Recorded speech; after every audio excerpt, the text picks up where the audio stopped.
Okay, we're on. Ring Ropes and Turnbuckle podcast coming up next. We got Eric the Smoke Moran in the building. We gonna talk that talk coming up next.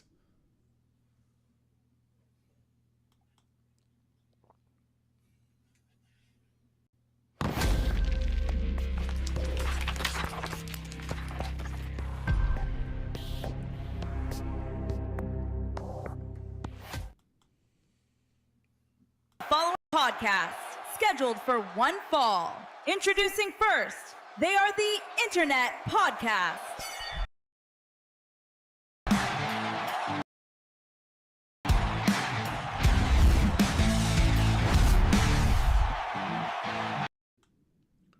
We back.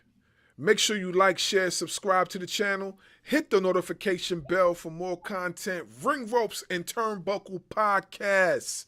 You see him, the dynamic salute, Darkwing Dub, the insightful S. Scott Bars Wrestler Media, and our special guest, Eric the Smoke Moran. Let's give a round of applause.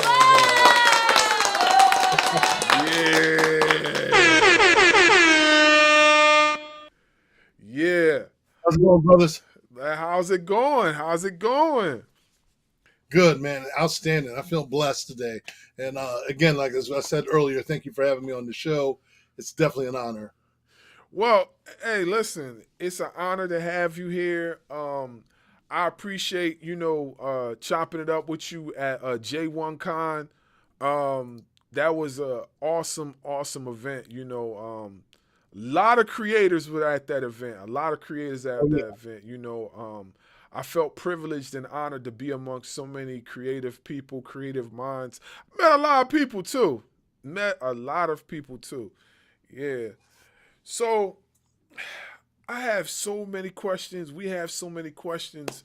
I don't know where to start. So I guess we'll start with the wrestling and then, teeter-totter back and forth, and we'll go from there. Sounds good. My partner usually leads in the questions, but he told me he wanted me to lead the night, so I'm gonna lead, and then we'll go back and forth like that. So, okay. My first question, I know you might get asked this question a lot, but you trained under New Jack, a figure that is known for his hardcore style and unpredictable type of movement and whatnot. And how did you learn from him? Like what tips did you pick up from New Jack? Well, it was funny when I first met New Jack. I was a wrestling fan for the longest. Like I was wrestling. I just came out the Marine Corps. Like we're talking about the early '90s. I came out the Marine Corps. The job I was working at the time was working with fellow veterans, and we were all wrestling fans. I was a wrestling fan since like the early Hulk Hogan days and early days of WWF, NWA, all that stuff. So all the gentlemen I worked with are a little bit older than me, but they're all wrestling fans. So we started going to ECW shows. And the very first time that I went, here we are, in a group. I'm one of the big guys in the group. And it was just like people took attention to us. And especially because I resembled another pro wrestler,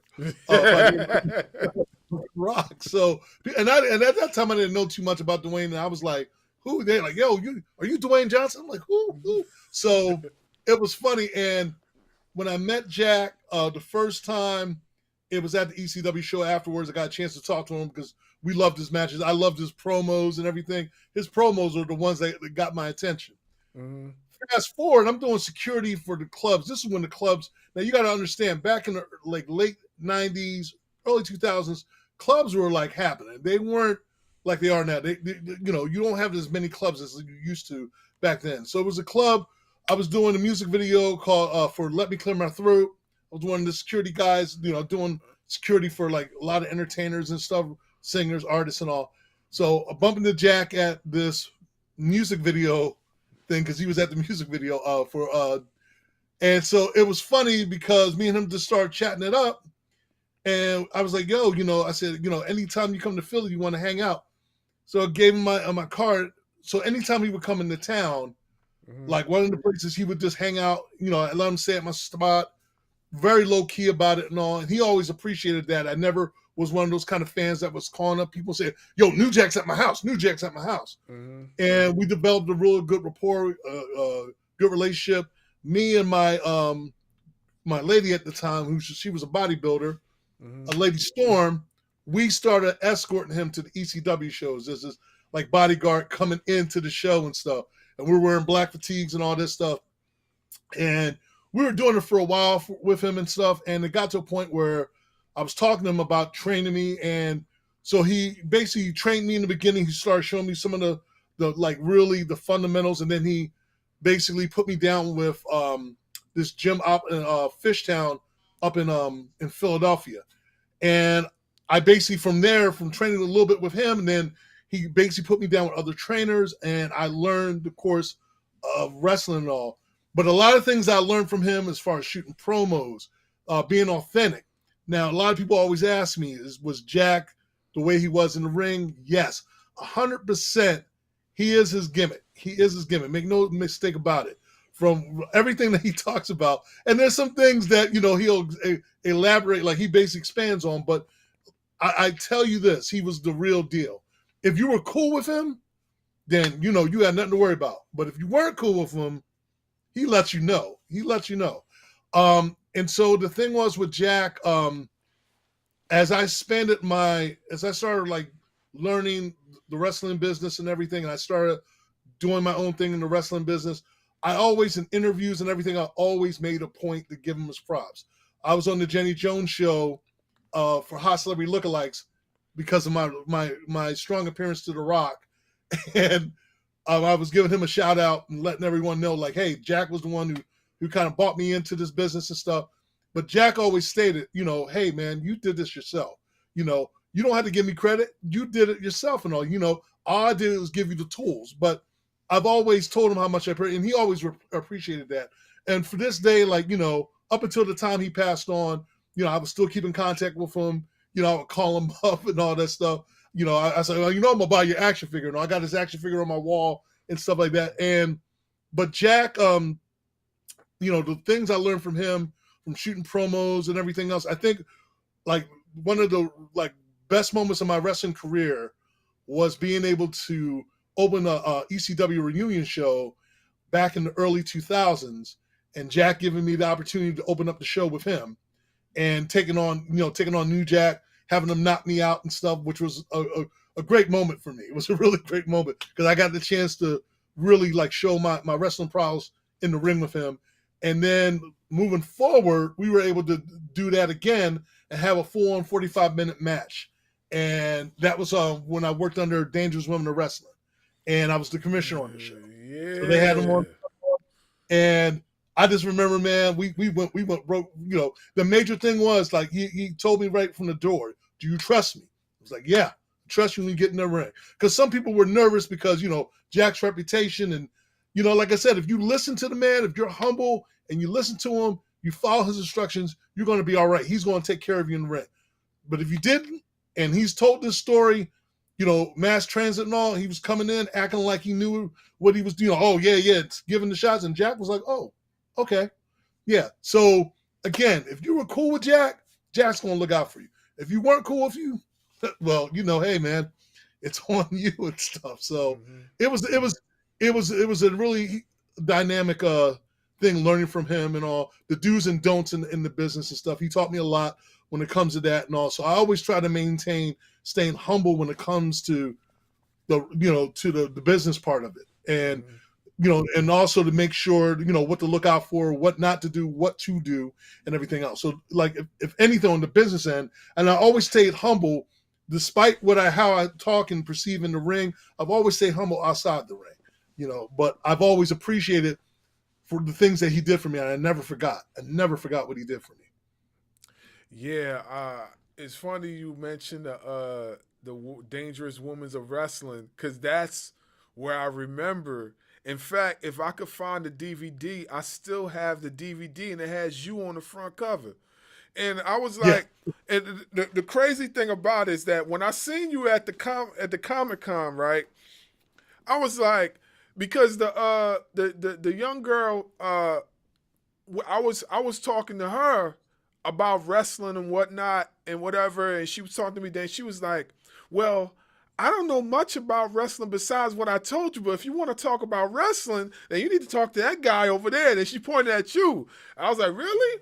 And then I was like, "Why so?" And of course, at the time, I didn't see your face because your back was turned. So then she pointed at you, and I was like, "Okay." So then I was like, "I'll be right back." So when you turned around, I was like, it just clicked. I was like, "Man, look oddly familiar." But of course, how I envisioned you was like, it was like this. You talking about something like what was it, like 20 years ago, like just about, or yeah. So, and I was like, damn, like it looked familiar, but I couldn't exactly put my finger on where. So then, when you mentioned that, and then you said ECW, then I was like, wait a minute. I was like, you the guy that came. And then that's when I was like, oh shit.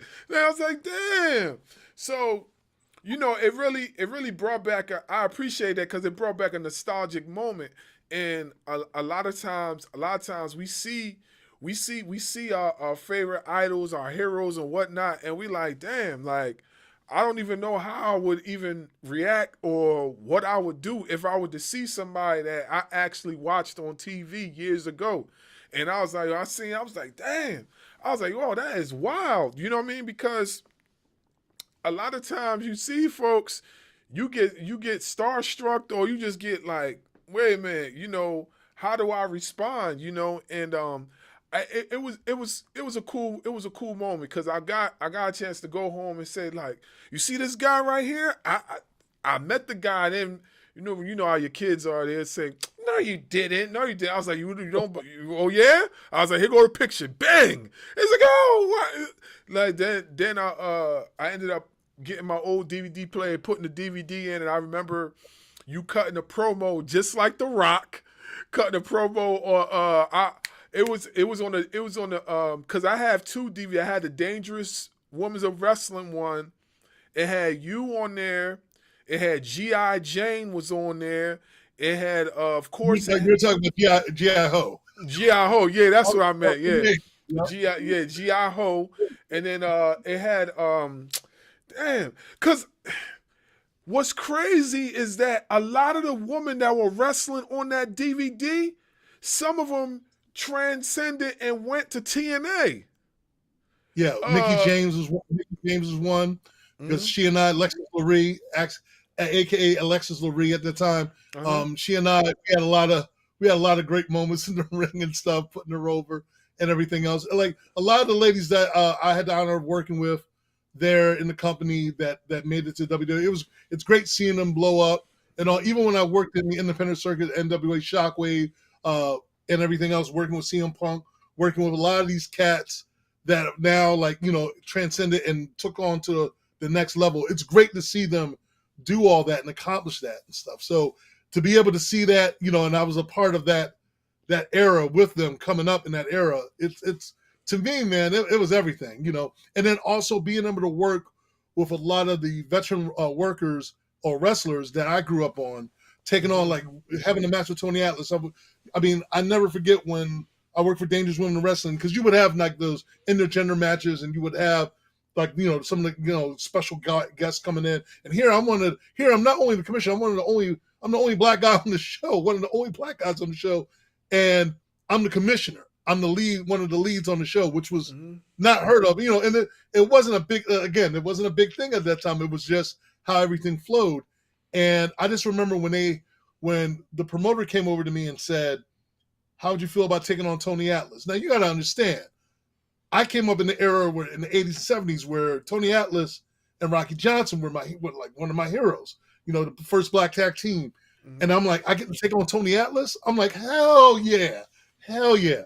And to be able to, take on him, working with wrestlers like Bob Backlund and to be able to working with King Kong Bundy, like working with a lot of these like wrestlers that I came up with, watched on TV and grew up on, and being able to work with them, it's always been surreal. So it's weird and it's humbling also when you have someone like yourself or anybody that comes over to me and they're like, "Oh my God, you're the Smoke," and I'm like, "Yeah, yeah."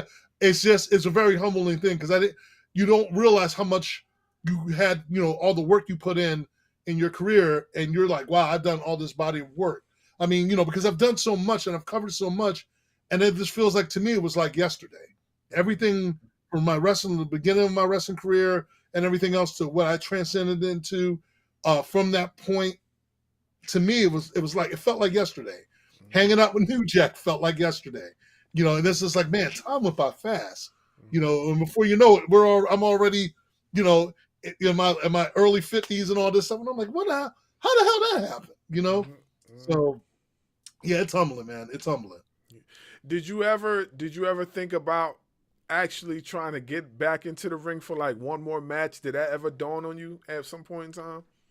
I had questions. People have asked me that questions a lot of times and all. The only way I'll get back in, I would have to really be at my really best. And I had to be probably in a 6-month training regimen, like to really do it. And it would have to be something that would leave an impact, like, I go out on top. I mean, with the last thing I did, I felt like then when working with Dangerous Women of Wrestling and everything else, to me, and NWA Shockwave, to me, I was like, okay, I'm going to get what I'm getting is good.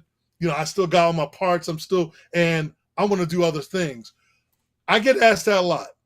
I'm never going to say no, but again, I would have to be really in tip-top shape, and it would really have to be for something monumental. I would want to do something.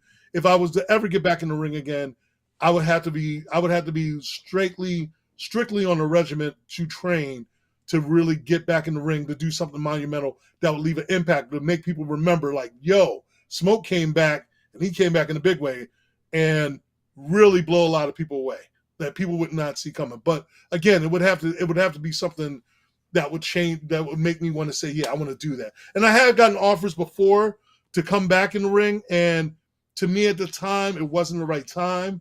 There was a couple of moments in my life where I was like, yeah, maybe, but I was like, nah, because, whether it was my 9 to 5 or whatever, at that time, my life was my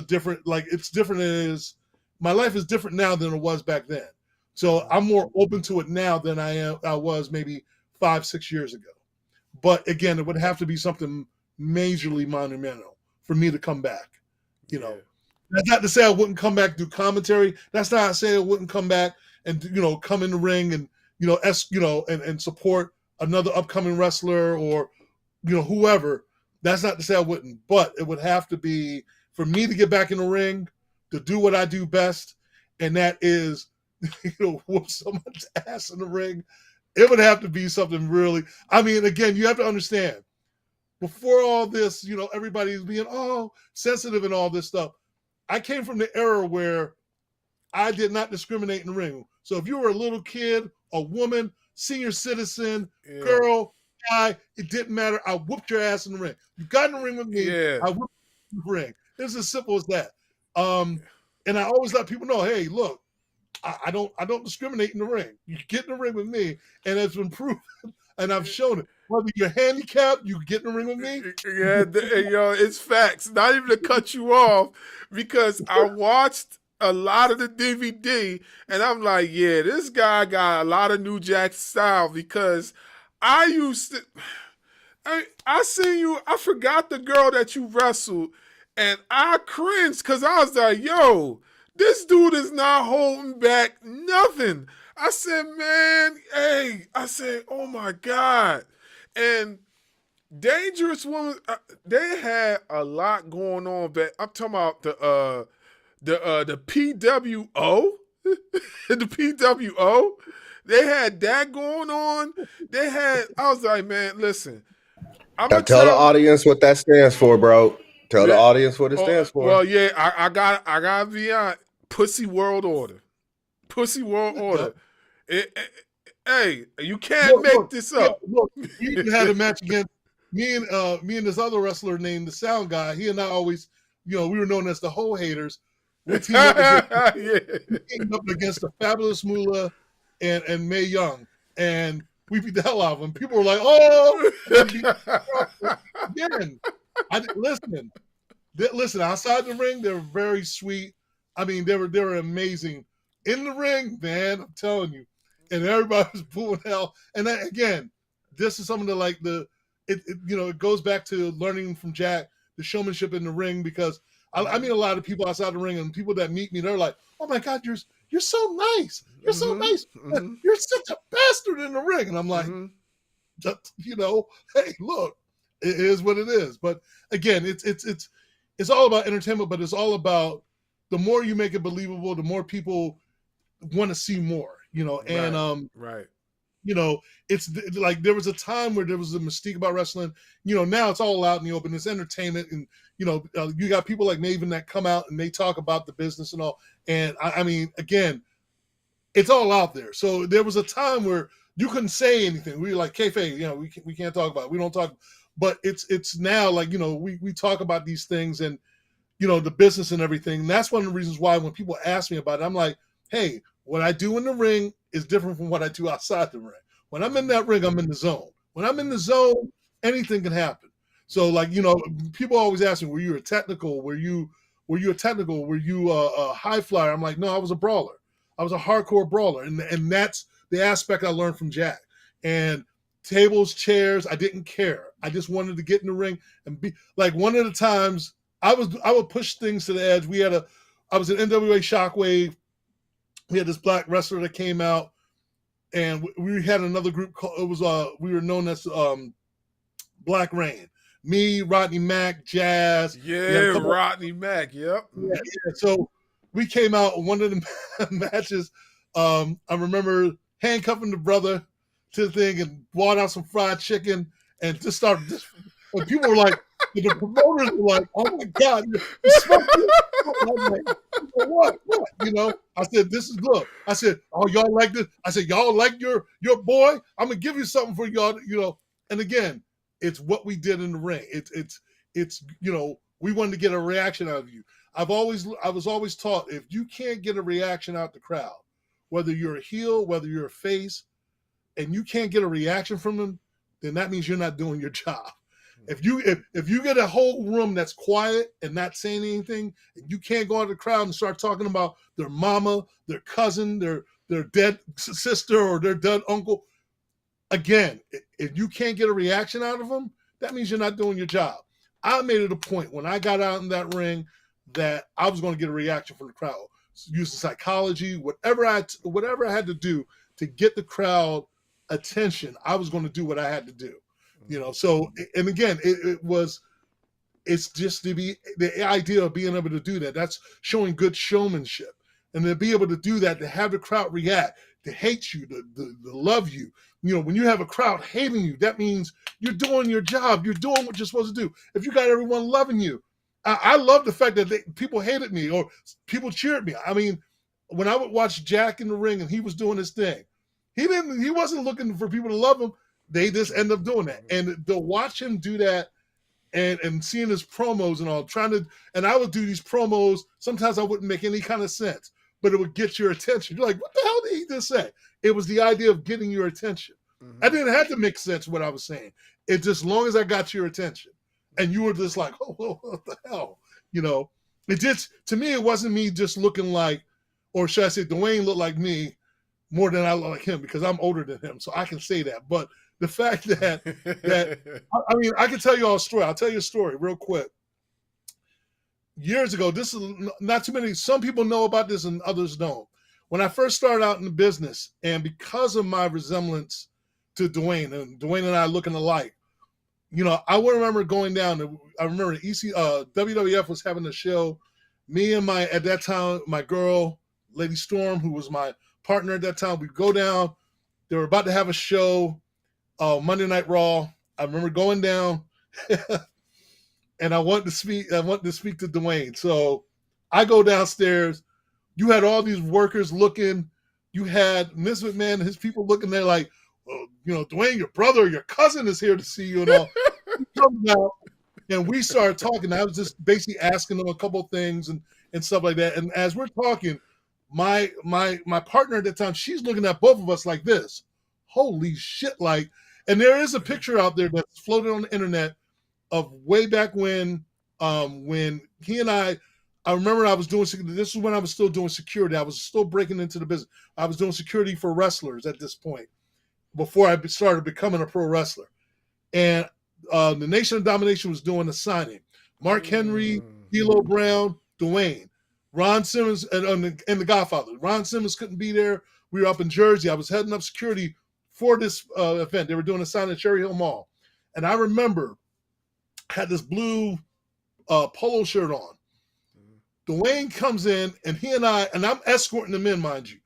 People's mouths were dropping because we're wearing almost similar gear and everything else. It wasn't planned. And I remember when I was coming up to the room, you had D'Lo, all of them in the room, and Dwayne and them saw me, and D'Lo was like, "Yo, isn't that the guy?" Mark and them were like, "Shh, don't," because they knew who I was. They were like, "Yo, we've seen this guy before," and so, and I was telling people, "Well, we're not cousins."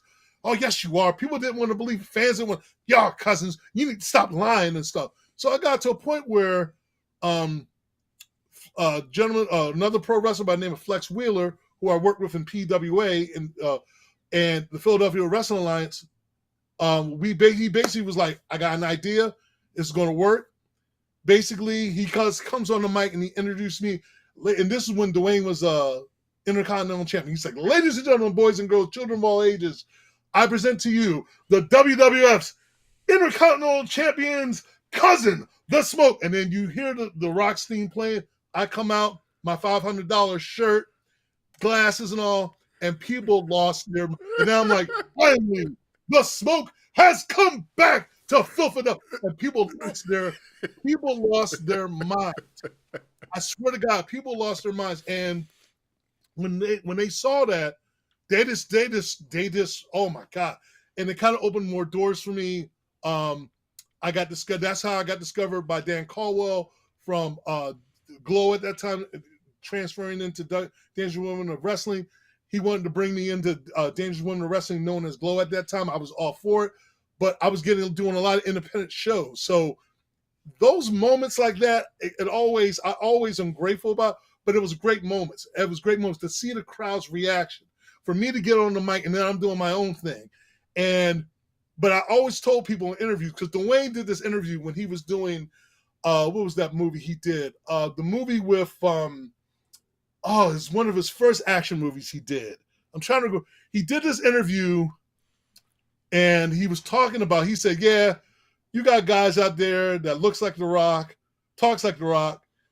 He said, he said, "You got this guy out here that looks like The Rock, talks like The Rock," and he looks at the TV screen and says, "But he doesn't get the $1 million deals like The Rock." I knew for a fact he was talking about me, and I was like, "Oh, no, he didn't." But nonetheless, it just basically just gave me more clout, and it just made me want to run with the ball more. And the one thing is, like I always tell people, interviews that, like Dwayne says, The Rock is a character he does in the ring. The Smoke is a character that I do in the ring. But The Rock and the Smoke just happen to be related. That's how I have to look at it and all. But the people, the fans, the real fans got it, and they understood the assignment, and they just ran with it. And I'm telling you right now, it has been some of the best moments of my life in my wrestling career. I'm telling you, I had the time of my life. So, it was so much fun, man. So much fun. It's funny. It's funny you spoke about heel work and stuff like that, because that seemed to be the topic of a lot of our interviews that we have done as of late. The heel work, and people don't understand the artistry of the heel work and how important it is in wrestling. Like, if you can master being a heel, like we spoke to Psycho Boy Father a few weeks ago. And he basically broke down the artistry of a heel. He basically said that, all he does is heel work, because, like, I feel like it's harder to be a heel than it is a face. Like, if you're a naturally nice guy, you can easily, you know what I'm saying, get people to appeal to you. If you have that, you know, that type of aura, you can easily get people to appeal to you. But if you are a heel, there's something you gotta do to poke people's buttons in order to get that reaction. You look at people like Dominic Mysterio. Oh my God, from the time he decided to turn heel and turn against his pops, oh my God. People had just went at this man's helmet all the time. I mean, of course, now they just love to hate him because they cheer for him now. But if you followed his career, you know, like, when he did the whole getting locked up with the tears on his eye, the whole Dirty Dom thing, oh my God, like, you know what I mean? That's masterful work, you know what I mean? I feel like a heel work is like more like a Picasso, more like a painting. Like, you know what I mean? You doing the illustrating, you putting the things down on the board, and you certain colors here and there, certain colors there, and then it all adds up into something, and then it becomes something that everybody can enjoy. I tell my boy all the time, like, yo, if I ever got a chance to wrestle a few times, I'm a heel straight up. Like, I'm a heel. I don't want to be no face. I don't want to do none of that. I mean, he keep making a face at me right now, but I will be a heel straight up. That's what I want to do. I'll say this from experience. You have to be that heel that stands out. What can you do that will stand you out? Because again, I think the only thing for me, the hardest thing about being a heel was like afterwards when you have kids want to come up and get your autograph. So, and if you were still in the ring, you had to be in character. So I tried my best. That's when it was hard for me to be a heel outside the ring because, you know, I love the fact, you know, when it comes to kids, I'm like, you know, but, you know, I try to keep a balance. If I'm doing depending on what kind of show you're doing and depending on how hard you are at the show, but for me, if you're going to be a heel in the ring, I would tell anyone, be that heel that would do things that you would never expect and that the fans will have to question. Is he the real deal? Is he really mean? Like Jack, you know, people always ask that question, like, yo, was he really like that? And I was like, he was a nice guy. Like, me and him always got along. We had the time of our life. We were joking around. He did a lot of crazy stuff, no doubt. But, you know, if you got to know him personally, he was a really down-to-earth dude. Mm-hmm. But, you know, like I said again, to me, it's not hard being a heel. What it is, you got to be able to know how to master the crowd. It's all about psychology. It's all about being able to get the crowd's attention. Are you going to have a problem if you're cussing out an old lady, that same old lady that you might have helped across the street like an hour ago? And then you go in the ring and you like, shut the hell up, old lady. And then she's like, oh, you know, before I go there. Yeah, that reminds me. It's funny you say that, and then I'm going to pass it to my boy Dub. It's funny you say that because I'm recently watching the episode of Monday Night Raw, and Rusev was wrestling against, I believe he was wrestling against Dominic. And he was outside the ring, and this kid tapped him on the shoulder or whatever, and then he turned around, he's like, don't touch me! And the kid was like, ah! You know, it went viral on you, but it was so funny. I could not stop laughing because he made that kid piss his pants.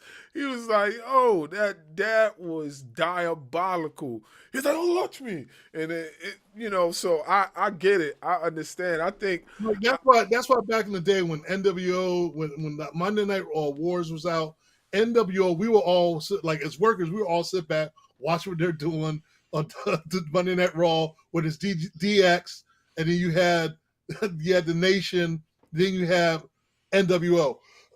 NWO, you never expect it, but we would all crack up because we all know we know the deal. But it was funny because of the fact that you know, we wanted to see how far they would push it. How far would you push the envelope? And sometimes, you know, like I said again, that's one of the reasons why when I remember when they had me go up against this gentleman, his name was Lucky.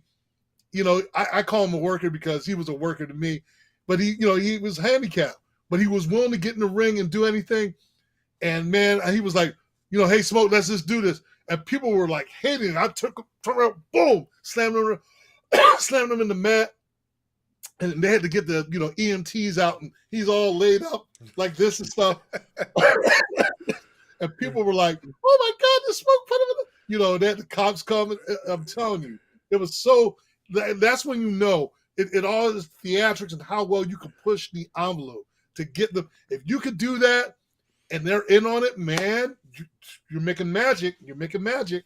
Yeah, like some of the best heels really got the fans hating them and stuff like that. Like me and my boy, we plan on doing an episode where we're just gonna do the top 10 heels of professional wrestling for 2025, and like there's a lot of guys that really push the envelope in professional wrestling. Yeah, for sure. All right, Dub, go ahead, man. Tagging you in. It's all good. How was it working with Paul Heyman? Well, I didn't get a chance to really deal with Paul. Like I said, when Jack gave me the opportunity to open up the show with him for the ECW, they had an ECW reunion show. At that time, I didn't really have to deal with Paul. I dealt directly with Jack. So you had a lot because that night was a really crazy night. You had everyone from Buff Bagwell to Sandman, this Too Cold Scorpion. You had a lot of people from WWF coming in, some of the like veterans from WWF, and people from WCW. So that night, that reunion show night was crazy, and to be able to be part of the opening part of it, that's all I was focused on. I was just like, at that moment, because I had my bag, at a moment's notice, when you get an opportunity like that. When I've hung out with Jack, he always said, make sure you have your gear with you because you never know. Opportunity presents itself. You never know. Someone says, hey, we want to give you a shot. And because I listened, because of how I carried myself, etiquette-wise in the locker room, how I carried myself, I was always humble. So, I would listen to, the veteran workers, whatever they wanted to do. I would be like, what do you need me to do to put you over? To me, I didn't care whether or not I was going to. I've been a world champion. I've been a tag team champion. So to be able to go in the ring and just be able to put another wrestler over and make them look good in the ring, that was it for me. That I did my part. I did what I needed to do. And for Jack wanted me to open up the show with him, and I was able to get the footage. I don't know if I sent you all the footage or not, but I was able to get some of the footage of that. It was just, man, you talk about surreal. Oh my God, man. So, at that time, when you're in a moment like that, all you're doing is you're just in that zone. You're just like, for me anyway, from my personal experience, it was just like, oh my God, I got to do this right. I want to do this right. I got to get out there. You got to remember all your steps, and then just go with the flow. When Jack was out there with me, he caught the spot. I would do the spot, boom, boom, bang. Get hit over the head with a guitar and sell the hell out of it. Let the audience show how, and I made that thing look believable. So again, that was a really, really, really, really great moment for me. Yeah, that's what's up. Like we was just talking earlier about the whole New Jack thing and stuff like that, and just being able to work with somebody like that. I know it was legendary, Also, you said you worked with ECW. What was it like working with the Brotherhood? The Brotherhood, described as a brotherhood of wrestlers who push new limits and things like that. What was it like working with them? Well, as far as with the Brotherhood, I never got a chance to work with them. Like I said, Jack, opening that show with Jack, to me, once I did that, that was it for me. Basically, at that time, because ECW was going through the transition, that's when Paulie, I think that's at that time when Paulie left, and things were like they were going in a whole different direction and all. So at that time, when the opportunity presents itself like that, and you get a chance to be on the ECW card, like I said again, it's a monumental moment. So to work with a lot of these other cats, I never got all the opportunity other than working with Jack. That was like the opportunity for me, and waiting to hear if they needed me back to come back on the show or do any other thing on the show and all that. Again, that to me, because I was already working with other companies at that time, so I was all over the place at that time. Mm-hmm. Yeah, I also see that I know we mentioned the NWA Shockwave, and you won multiple titles. You won the Intercontinental title, and you won tag team championships. So, how did it feel holding those belts? And at the time, where were you at in your career? Were you reaching the pinnacle, or were you just like you still were fresh, but you were just getting the opportunities? I was getting so when I got my first tag, I was in PWA, Fire and Smoke. Basically, when I was in PWA, Fury and Smoke, my tag team partner, was when I won my first tag team belt. And to me, that was when I was still green in the business, and I was still learning the ropes. And then I remember when I met Kevin Nash, and this is when they started doing the whole NWO thing. And he had said to me, he was like, you should think about coming down south because at one point they wanted me to try out for WCW. A lot of people, certain people only know about this, but at that time I was still green and I really didn't think I was ready for that. Because again, I didn't want to toot my own horn too quickly. So as time went on, I'm working with other like wrestlers and stuff. Billy Firehawk, who worked in WWE, who started off with the basically was NWA Cyberspace, and then basically transitioned to TNA and everything else. He gave me my first push for the company, and I became world champion for their company. And so when they put me over, I was world champion for almost half a year. So I was like going to Comic-Cons. I was appearing at different places as the world champion. I had the belt and everything else. And so for me to be the champion, world champion, at that time, that was when my career as a wrestler was a little bit less green and getting more experience on that level. And so in doing that, I basically just, took it as I went. When the opportunities came, when it was time for me to give up my title, I had no problem with that. And, but at the time it was a great experience. People ran with it. They loved it. I mean, it was a crazy time at that time because I was getting offers, being in movies. One of my very first movies, Black Ninja, I did. It was one of my first movies because of, my wrestling, because I was a world champion. At that time, we didn't have internet. So, I was marketing myself. I was going out there. I was, doing the footwork, letting people know about the company and promoting the company as much as I could. And because of my look, that helped out a lot also. That opened a lot more doors for me. Mm-hmm. And like I said, appearing on Jenny Jones, for, Hot Celebrity Lookalikes. It's one of those few episodes that did so well that season. They had me come back the following season because I made such an impact on that show because of my resemblance. And again, that opened a lot of doors for me. And the thing was, for a while, I had an issue about it because I was like, well, maybe I shouldn't do it.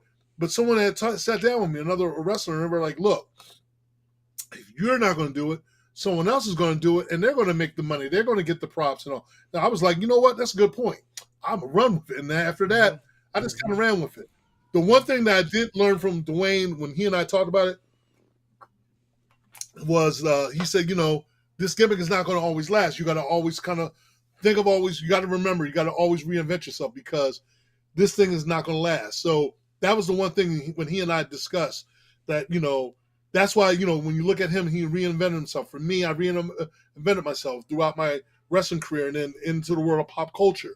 So it was always something to reinvent myself, to not just settle for just being a wrestler. But at that time, I was one of those wrestlers that was very outspoken. I didn't have a problem letting people know where I was coming from. And it was just like I said again, it was just being a world champion. I let people know I was a world champion. When I was a tag team champion, when I was an Intercontinental champion, when I got put over as an Intercontinental champion. And mind you, this is when I think I broke my cherry as a green wrestler, as an independent wrestler. They were doing a show. I will never forget this. They were doing a show, MECW, and I remember we had a battle royale, and throughout the match, like, since I was going to be put over, and you had a lot of guys that were been in the business a little bit longer than me, before they were going to put me over, they had baptized me in the ring, and the baptism was I got pinned in the corner, and mind you, 20-man battle royale. Every one of those workers, greenhorns and experienced veterans, chopped me in the corner. I mean, I'm getting chopped in the chest like Ric Flair. Whack! And I'm talking about all the way downtown. Whack! My chest was black and blue.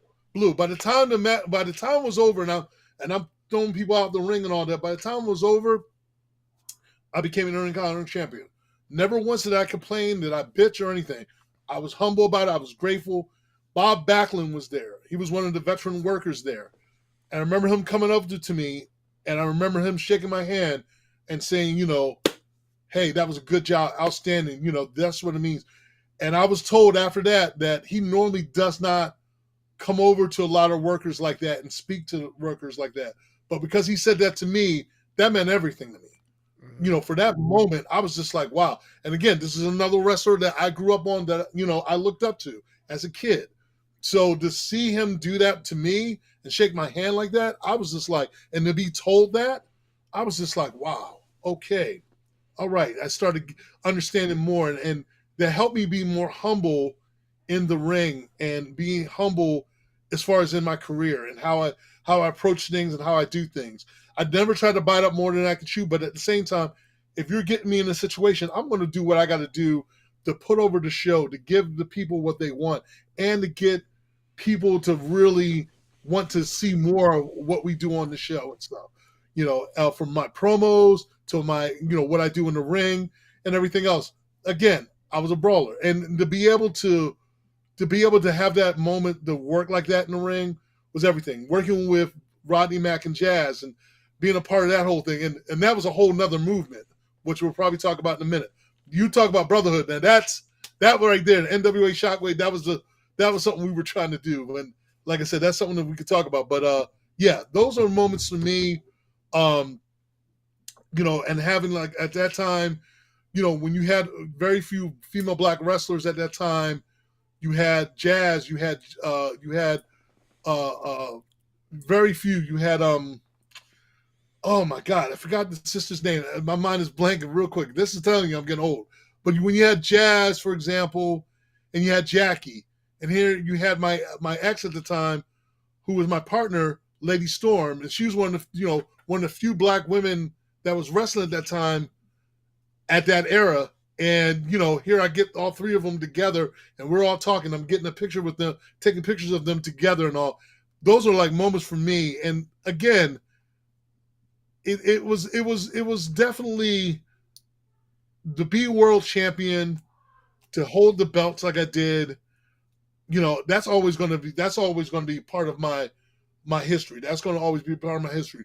Whether I had a long term in the business, whether my term was short, I was in the business for well over a decade. So I paid my dues. And so I've had a lot of fun. I'm never going to complain that I never get up to the WWF, or WCW levels. And I was good with that. Because I was happy doing what I did. I made a name for myself. And for the people that remember, I'm grateful. For the people that didn't know, it's something to talk about. It's a story to talk about. Because pictures don't lie. Videos don't lie. And like, again, man, it's a humbling thing, man. It's very humbling. Well, like I said, I got 3 to 4 of the DVDs that proving that you was diabolical. And it's really hard for me to understand. I'm like, yo, man, this dude is ultra cool. But man, when I seen your character, I was like, yo, this man was crazy in that ring. Like, but I understand the psychology, you know what I mean, being able to turn it on and off, and being able to interact and get the people to react back to you. So I understand the psychology. I get it.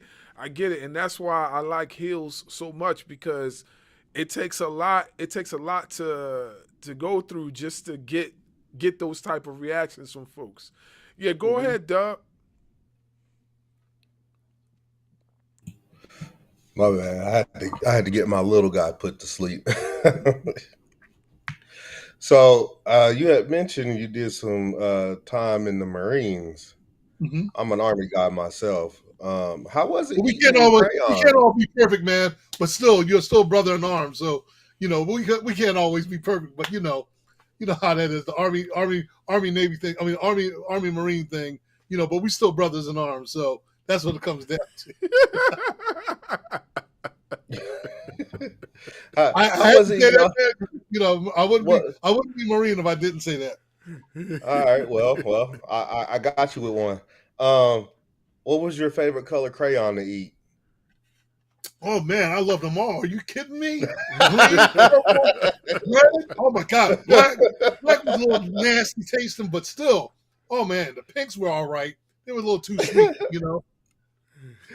So we, in all seriousness, though, thank you for your service, by the way. Back at you, man. Back at you. Yes, sir.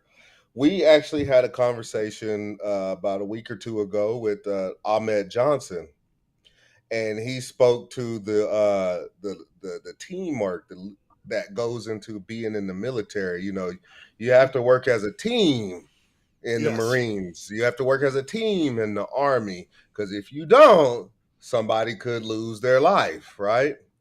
Yes. But then he said when he moved over to the WWE and wrestling and realized there's no teamwork there. Everybody's out for themselves.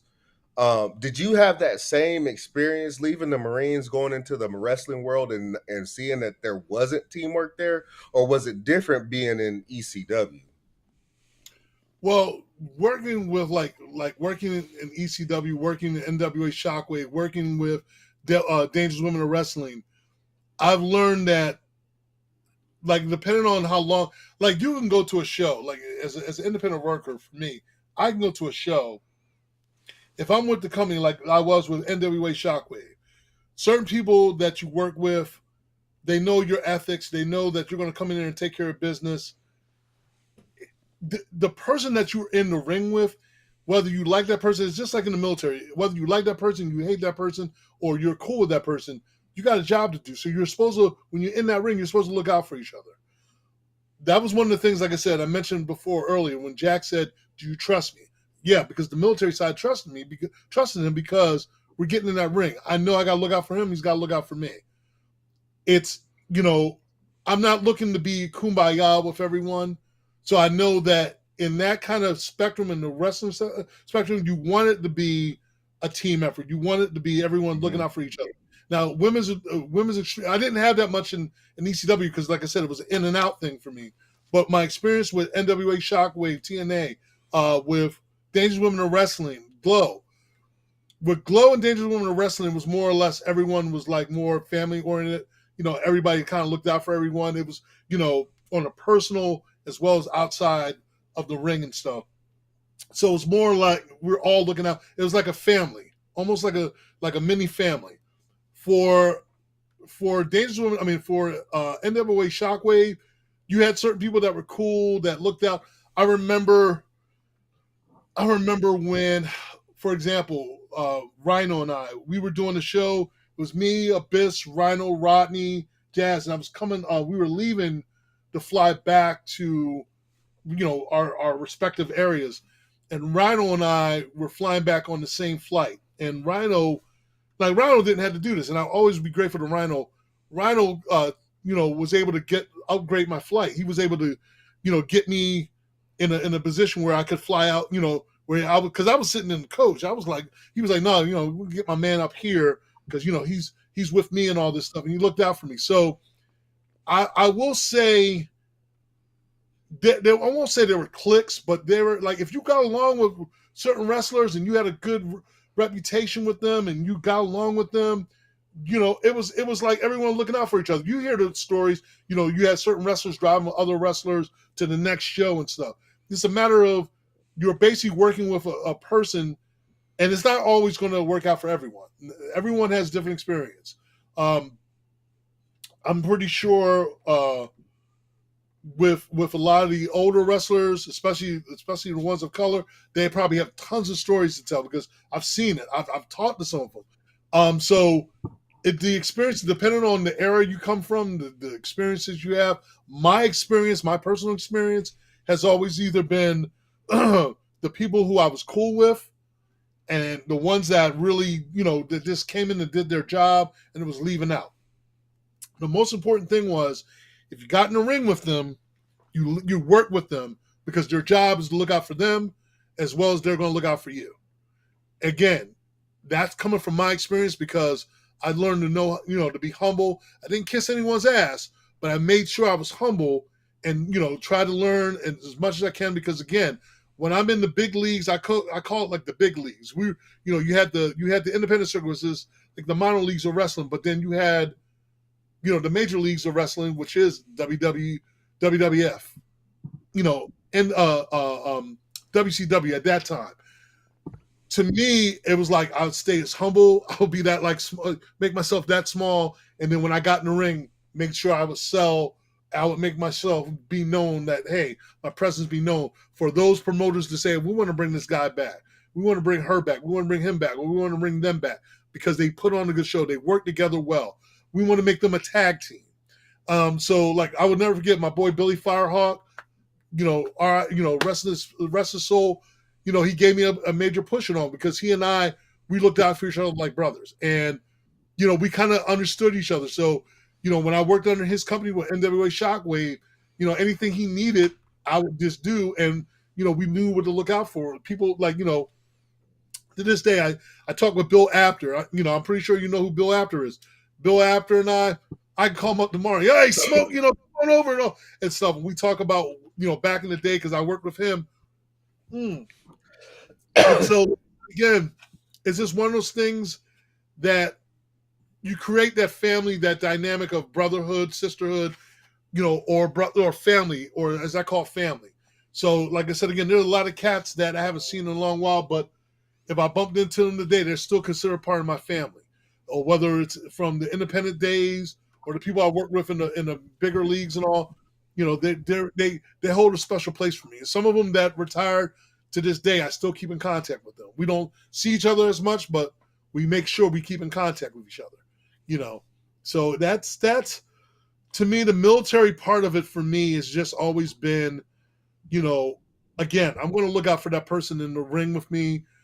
It's a matter of what I learned from the military is how to make sure I'm disciplined when I come in, make sure I'm on time, make sure I'm not that guy that got to be late and got to act like, I got this clout and all this stuff. Stay humble.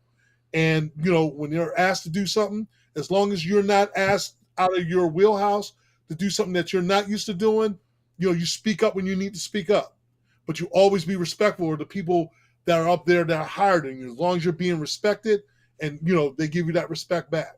And that's key for me. As someone who served in the military, transcended into wrestling, that was one of the things that helped my career throughout. What was the transition like leaving the Marine Corps going into professional wrestling for you what was that transition? Was it like a hard transition? Was it something like, well, I just went through the Marine Corps, so transitioning to this wasn't that bad? Well, someone who okay, so all right, so when I came out of the Marine Corps, it was funny because when I came out at that time, I was still dealing with a lot. I was just becoming a father at that time, so I was still trying to find myself. When I became a pro wrestler, it was the training part that, because of my military experience, that helped in my training. So things that I would normally not push my body to do, from flips, backflips and stuff, because I had the mental aspect of knowing, and then also the people like Flex Wheeler, who I trained with, he was Army. He was Green Special Forces Green Beret. He kind of like understood we were both military. So when he was training me, he knew I had that same attitude. Like, had to get the job done. I had to, push myself and do things that my body as a big guy I normally couldn't do. I was able to pull off. Also having the discipline of following what's being told to me. And if I mess up, I would get on myself. But that helped me in so many ways. Also, I tell people this all the time. I train also in boxing. And I tell people all the time, training as a wrestler and training as a boxer are two different entities.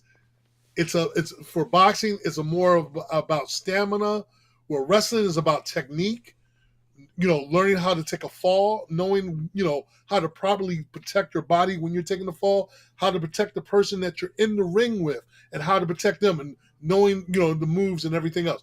Knowing, and also keeping repetition, knowing certain spots and everything else. That's important.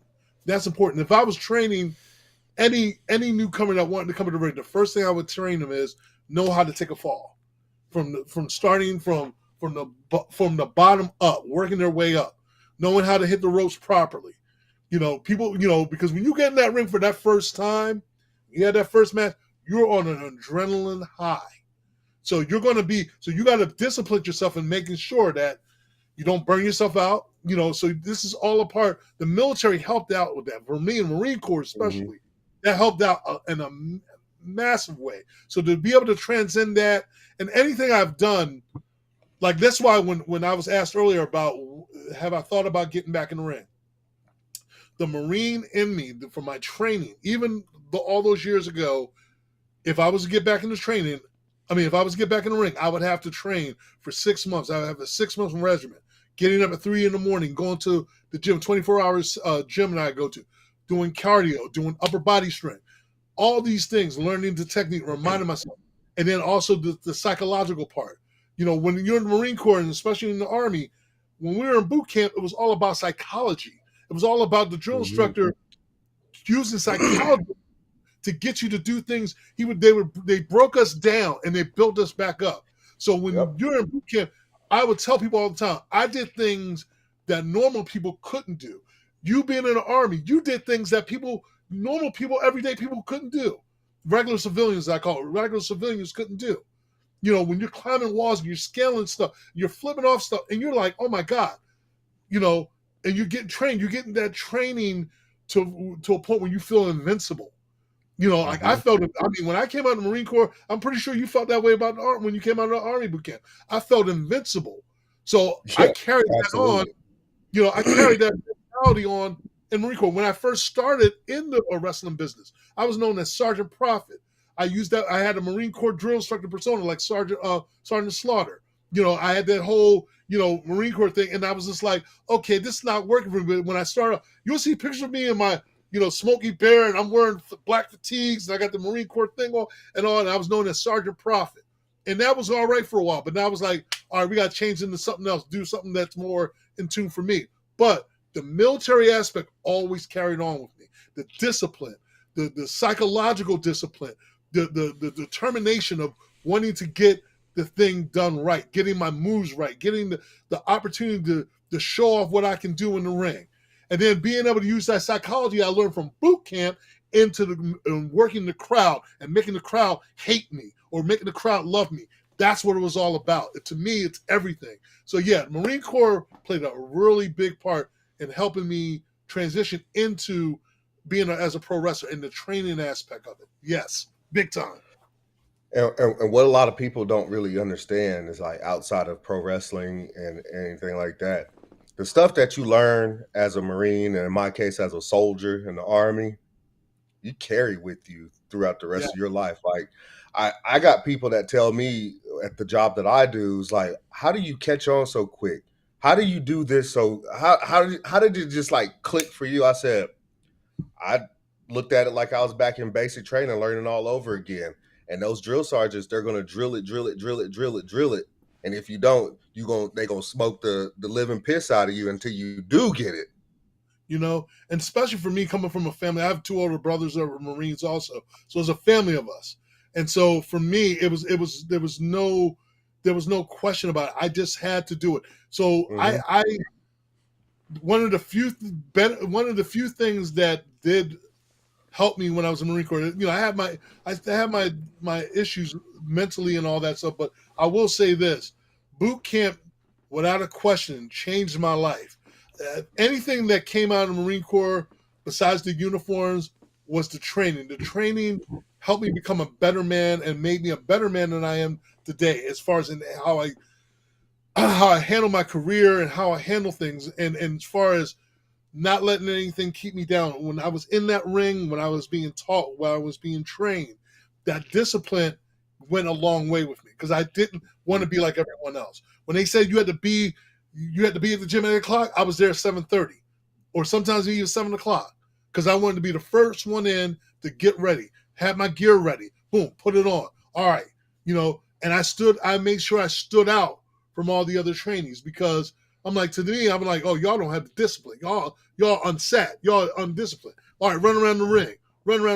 All right, all that stuff, and get my mental aspect of that part. So that part, on a lot of different levels, as someone who's a disabled vet, that helped me on the mental aspect, because it kept me structured. It kept me together more than any other day job, more than anything else. But like I said again, it carried on throughout my life. That's the one good thing that helped me throughout. It's carried on in my life as far as the discipline part. Whether it's, how I handle people, how I handle my life and all. But in the ring, that played a crucial role, and it was the reason why I did what I was able to do. I felt indestructible in that ring. I felt indestructible. And that's what I try to get through to a lot of people. Like, first off, you brought up a good one. Like, you were 30 minutes early, because in the military, if you're on time, you're late. Yeah. If something starts at 8 o'clock and you show up at 8 o'clock, you're late. No, you got to show up at least 15 minutes prior to be considered on time. And the Marine Corps, it was either 30 minutes or at least 45 minutes to an hour. I always, because the last thing you wanted to be getting on that squad deck, and you be the last, you like get there at 8:01, or just like you said at 8 o'clock, and everyone's already in formation at 7:40. I'm like, oh no. I had to learn that the hard way.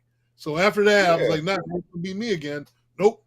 So, and like I said, that carried on. When I got trained, I remember they were like, okay, we need you, we want you there at this time. And, and if I knew I was going to be late, I better call 3 hours early. And that's what I did. I would call them up. So they couldn't say, well, Smoke waited down to the nth hour right before we start training. No, I would call you. So this way you knew, okay, he let me know in enough time, unless it was a car accident or something. He let me know in enough time to, get things prepared. They appreciate that. The trainers appreciate that, because they're like, okay, this person wants it.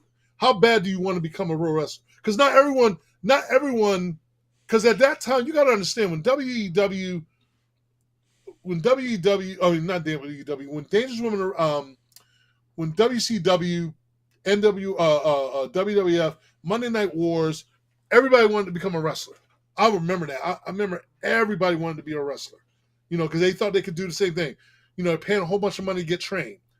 And I say, out of all those wrestlers, I say, you have maybe 30 wrestlers, and out of those 30, maybe 8 or 9 of them, made it to the independent circuit. And out of those 8 or 9, maybe 4 of them made it to WCW. And the others are like still working independent circuit. Again, I didn't care about the money. I just wanted the experience, and everything would just come as I went. I didn't care about the paydays at that time, because at that time I was like, I want the experience. I want to learn. As time went on, I started getting better paydays. I was like, okay, I must be doing something right. All right, I'm liking that. I didn't make a whole bunch of people ask me all the time, did you make millions of dollars? I'm like, no. As an independent worker, you're lucky to get $20. But I was fortunate enough, the companies I worked with, I got paid nice. I didn't get paid oogles and oogles amount of dollars, but I got paid nice. I'll say that much, But, so you can imagine, if you knew how to manage your money right and everything else, and you're working in the big leagues, you can go far. You can go a long way. I got you bringing up NWA and something that recently, as in the other day, just happened. I just want to get your take on that. AEW taking on the national championship, the same national championship that is actually in NWA as we speak. What is your thoughts on that? Well, look, this business has been changing for years. The day that the day that you had the McMahons walking on the set of WCW on Monday night, that changed everything in wrestling. That night changed everything. So everything, the mystique, part of the mystique was gone because.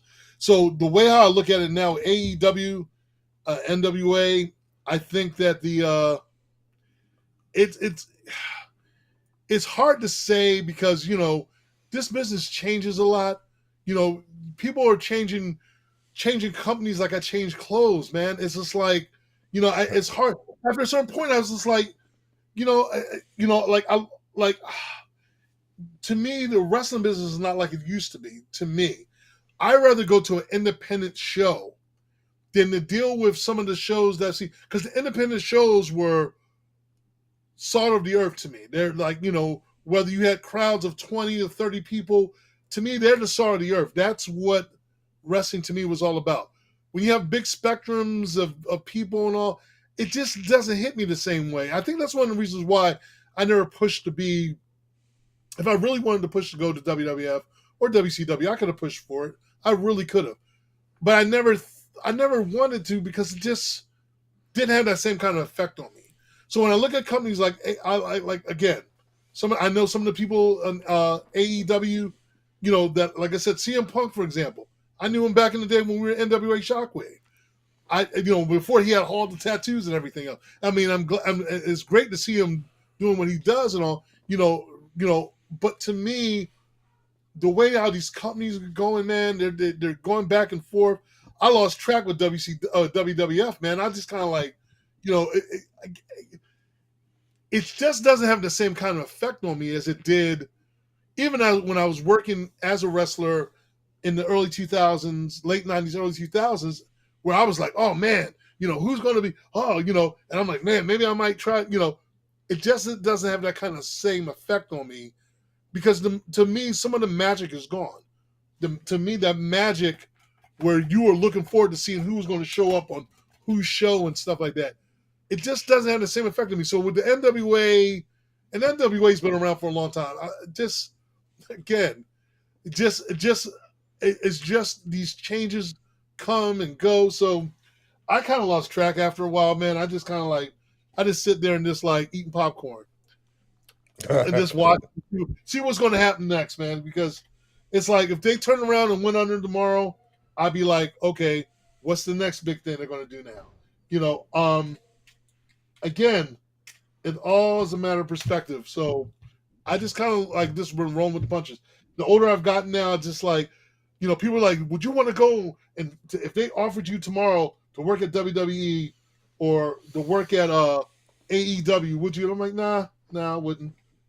I just wouldn't because it's a whole different animal now. Doesn't matter who's running it. It's just, I mean, again, I think, it's nice to see more of us in the ring, more of us in the ring and stuff. But again, it's just, I just wish there was more of us in the ring back then to really like, to get the clout, like, and the exposure, because it was a nuance and people tuned in more. You can't even watch, you got to pay for pay-per-view to watch half this stuff now. We used to watch it for free. It was a treat for us. Mm-hmm. Like, it's unheard of. Like, it's on, it's on Netflix. It's on, and I'm like, what? It was on Peacock, and I'm like, remember when Monday Night Raw would just come on USA, and you would just be able to watch it, and we would all be able to call each other, be like, yo, did you see what happened? Or WCW was on TBS, and you're calling, yo, man, so-and-so showed up on, and they knocked on the doors, and, oh, man, and you're watching to see who was going to show. Again, all that's out the door now. It's all about, oh, we're going international here. we're doing this. And, you know, I just kind of like, well, now, with that being said, if you're saying, hey, we're going to do an independent show here in Philly, and there's a local show, and we got some of the old timers and some new faces and all that stuff, then that might get my interest, because I'm like, okay, yeah, I want to see that. I'm more excited to see an independent show than I am to see WWE, AEW, all that stuff, because to me, it's just, I don't know, it just doesn't have that kind of pull on me, you know. And then again, that's not knocking all the talent that's been working for these companies.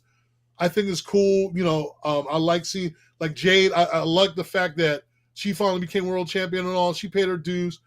I like seeing some of the workers and all. It's just, but to me, it's just, again, I just wish they got more proper airtime and more people could see them, you know, be exposed to that. But because now you're limiting it from the public, you know, it's just not the same, you know.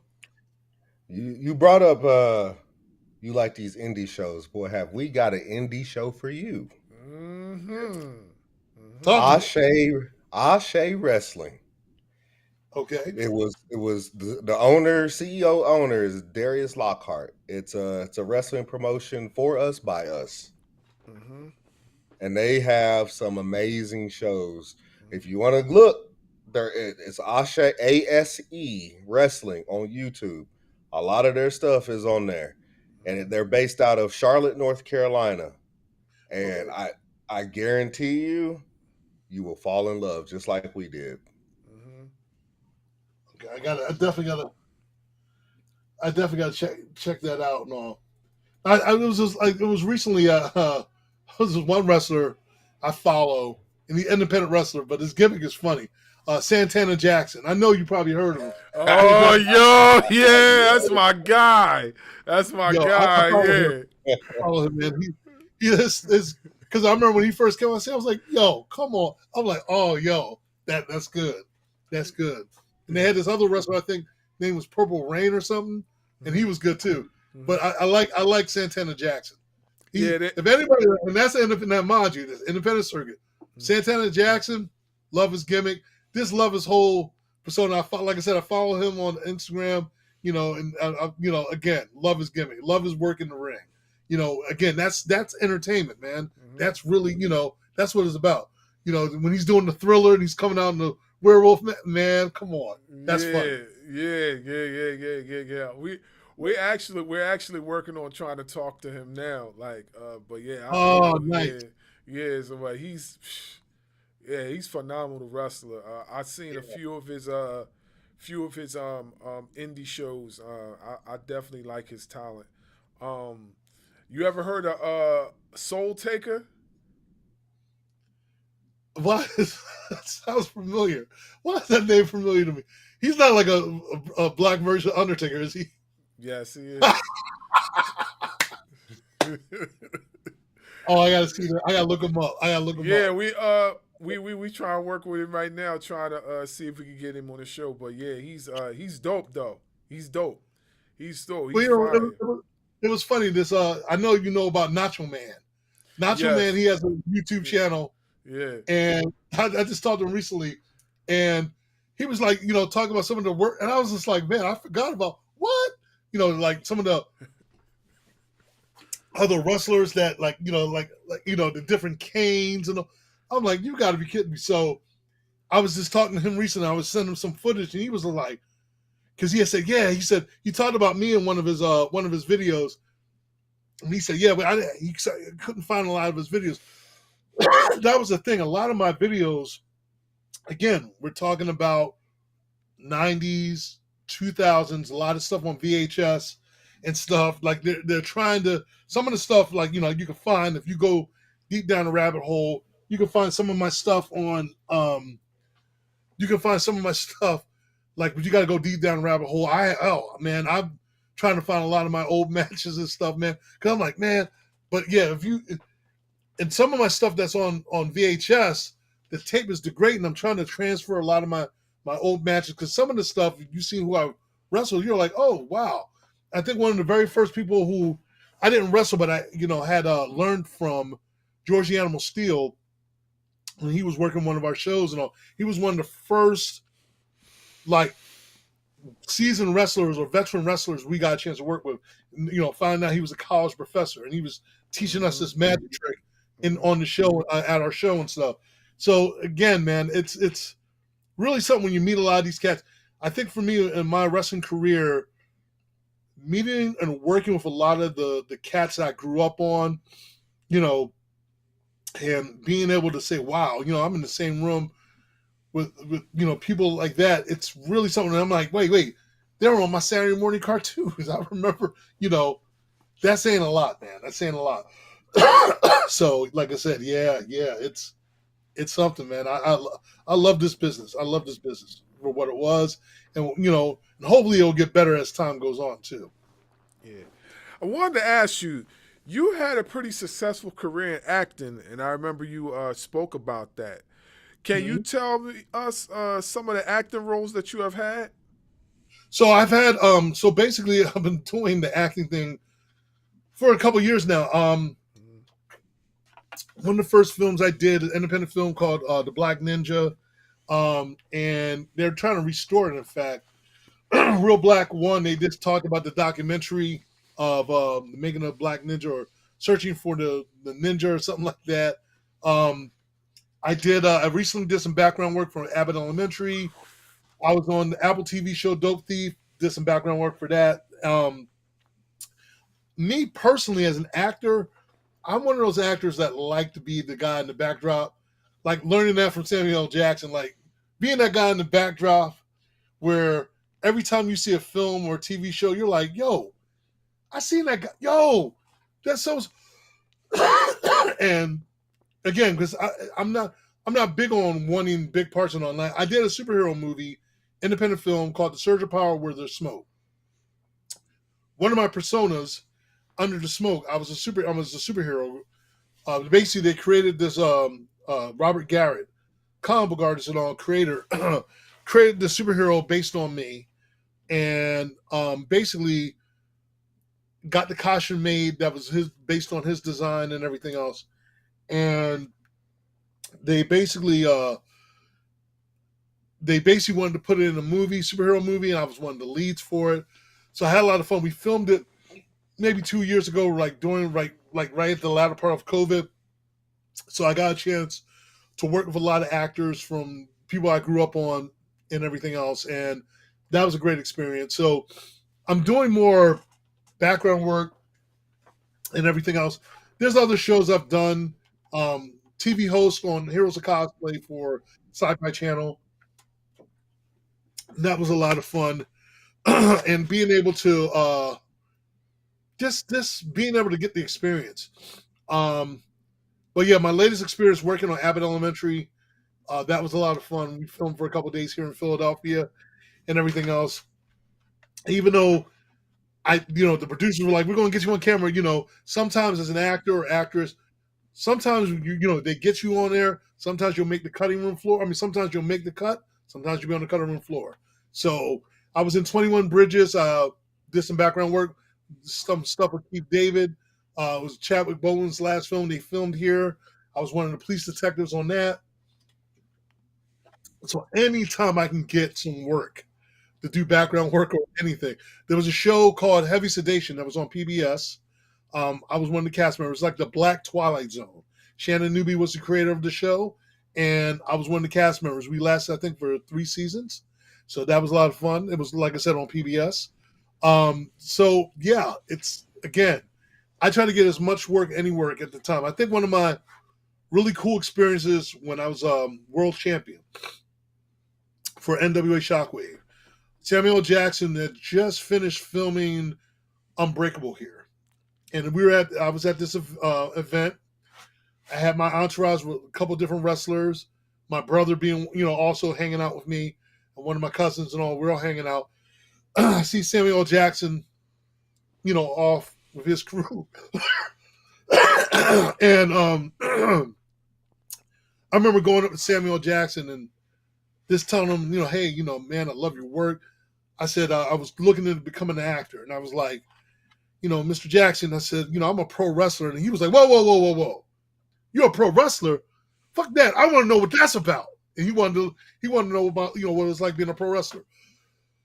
One of the coolest moments. I wish I had, at that time we didn't have cell phones, but one of the coolest moments as a wrestler, meeting, an actor that I looked up to. So, but also because of the body of work, he's paid his dues, like doing bit roles, bit parts and all, and you see him in everything. So I wanted to do something like that, be the guy that you see in everything. So there's still time. He started when he was in his mid-50s, so I got time. I still got time. Mm-hmm. Like I said again, but yeah, it's a lot of fun. It's a lot of fun. Go ahead, Dub. You could probably do something where you show up to one of his movies and just hop up on there and people might mistake you for him and Well, be his like professional doppelganger. you The talking about Rock, Dwayne? Dwayne, yeah. Well, it was funny because recently, I'm pretty sure you all saw the video. When he did Black Adam, it was funny because on the occasions that we met, people always ask, I said, "Well, I've known Dwayne since we had hair." There's a picture of me and Dwayne side by side. That was at that signing I told you all about. Me, him, and my former partner, and me and him are side by side like this, and we're wearing the same shirt and all. Then when he was doing Gridiron Gang, it was a red carpet event. I was there for that. We bumped into each other. You had all this media around us. We're taking a picture, and we're just like this. It's out. It's on the internet. But when I saw him for the umpteenth time when he was in New York, and I was wearing a Black Adam t-shirt, he was coming up on the steps. He was just about to he was coming out of Good Morning America. And I'm looking at him, he sees me, so, "Oh man, I love your shirt." And I'm like, "Yeah, bro, what else is up?" And he's looking at me, he's like, "Oh, what's up?" So we're talking about the movie. He said, "You want to shoot a promo?" I said, "Yo, let's shoot a promo together." And so that's when we made history doing the promo. He had me on his live.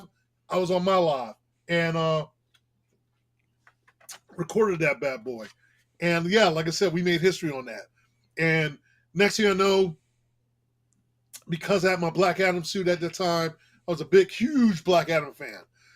The DC people for DC and Warner Brothers were like, me and my buddy Demetrius, Hellspawn Cosplay, was like, "Yo, we want y'all for the black carpet affair, for the whole event and all. Can y'all?" And we were like, "Yup, we're there." Opportunity, we manifested, boom, we're there. Hung out, met everyone and everything else, man. We're on stage, Heart of Times Square, 300 people. It's all on, like I said, it's all on the video and meeting everyone. So yeah, right time, right place, man. So you never know. What was that like though? Like to go through professional wrestling and looking like and people thinking that you're one of the biggest stars in the history of wrestling. What was that like for you being that person? Well, when we were young, when I was younger, I mean, my stature is a little bit different now, but I think up until when he started cutting his hair and my hair started going in a different direction. I don't, like, for example, I don't have any kind of tattoos. I don't have any body tattoos. And he started doing the tattoo thing and all, wearing tribal stuff for his family, representing and all. Mad respect for that. I just thought that's when we had talked about the whole reinvention. Because like he said, this look is not going to last. This, what he was doing wasn't going to last. He was going to expand on to doing something else. So for me, I would still get that for a time. I was getting that for a while. And now and then people that know him, like I've gotten that from people that know him, were like, "Yo, you remind me of Dewey. You look like Dewey." All this stuff. So now, because I'm a little bit more heavier, I'm not ashamed about that. And Dwayne has lost a lot of weight. He's lost a lot of weight. And so I was cool with that. I mean, we y'all got, excuse me, dry air in here. But I think it was cool. I think it was awesome. I always laugh and remind people, I'm like, remember, I'm older than Dwayne. So, I got him by, I got him at least by 2 years. We just happened to look. I thought it was crazy because to me, Dwayne looks a lot like my brother. Like if you saw my middle brother, him and Dwayne are the same height because my brother's a little bit taller than me, one of my older brothers. But to me, when I look at Dwayne, he, face wise and all, I'm like, oh, okay, he looks like one of my brothers. He looks like one of my brothers, one of my older brothers. So when we saw each other at the Black Adam event, it was just surreal. It was just like, wow. It was like, okay, it was like a moment like, oh man, it was like me and my brother together. But it was cool to be able to just have an experience and all, because like I said again, if I didn't do it, someone else was going to be doing it. And it just kind of just worked out for what it was.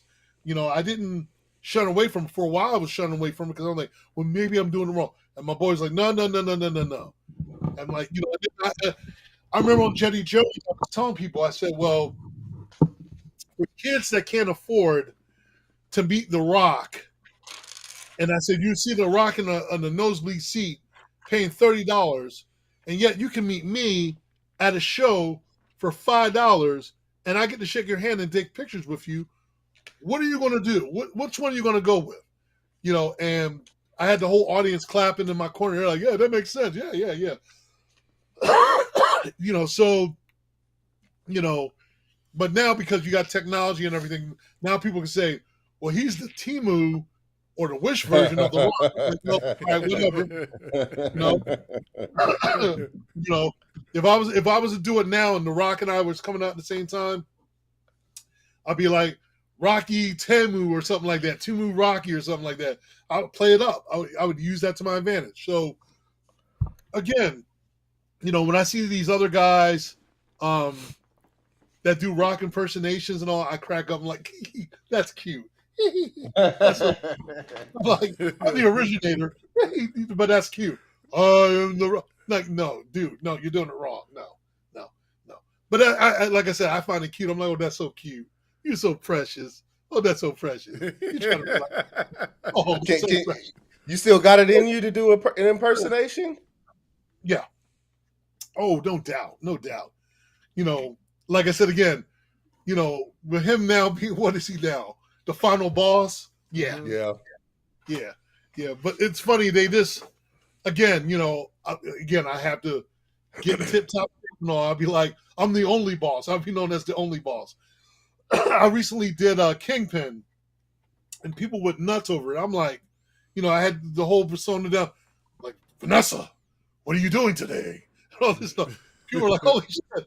I'm like, yeah, again, I could pull it off. If I was to get back in the ring, I'd be known as the only boss.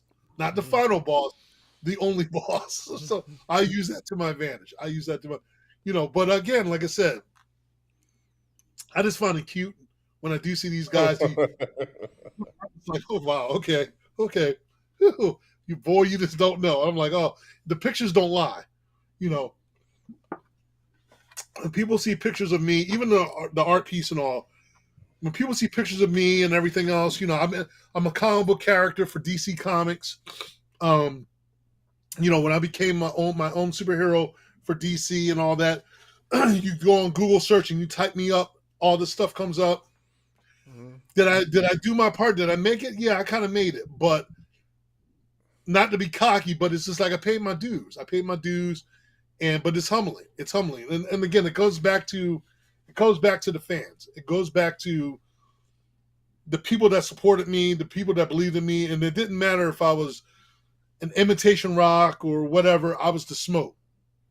The Smoke was his own, the Great American Smoke out there. The Smoke was an entity in his own mind, But again, it made it look believable. People loved it. People wanted more, and they thought I was entertaining. I did my job.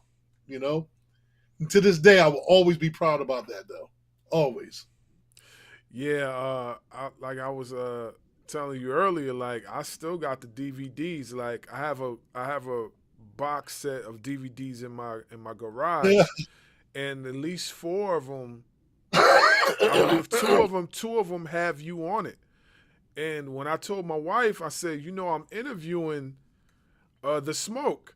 And then she was like, who's that? And I was like, this guy right here. And I showed her the DVD. Then she's like, you're not talking to that guy. I was like, yeah, me and Darius is talking to him in a few weeks. He was like, no. I was like, okay, when it drops and then you see it, you going to understand. So it's like, it's So now you surreal. give her this look like this.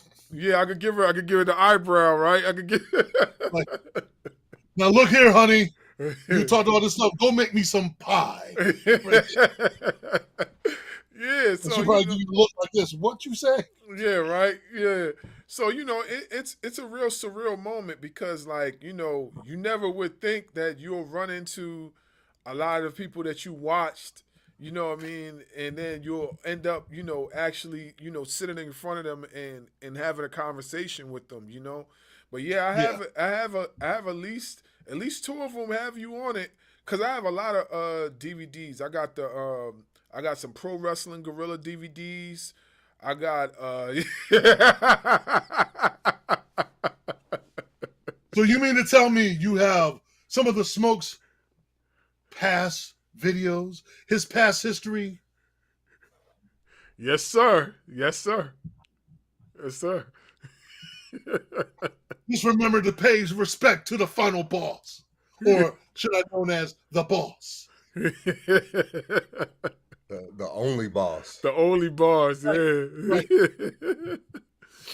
Yeah. I So probably had these. If I had came on the show and started off the show, I would have had these on for you. yeah, Oh my God. that was awesome. That was great. Yeah. Yeah. But yeah, it was I have a lot of them. And stuff. And now that you say there's other stuff out there, I'm going to try to dig into my bag and see if I can get some of those. Well, DM me because I'm gonna look up.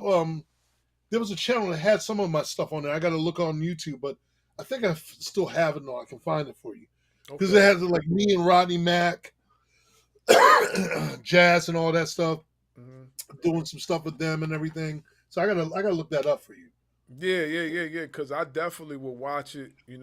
Of course, I can't watch any of it with my kids because it's a little bit too gruesome.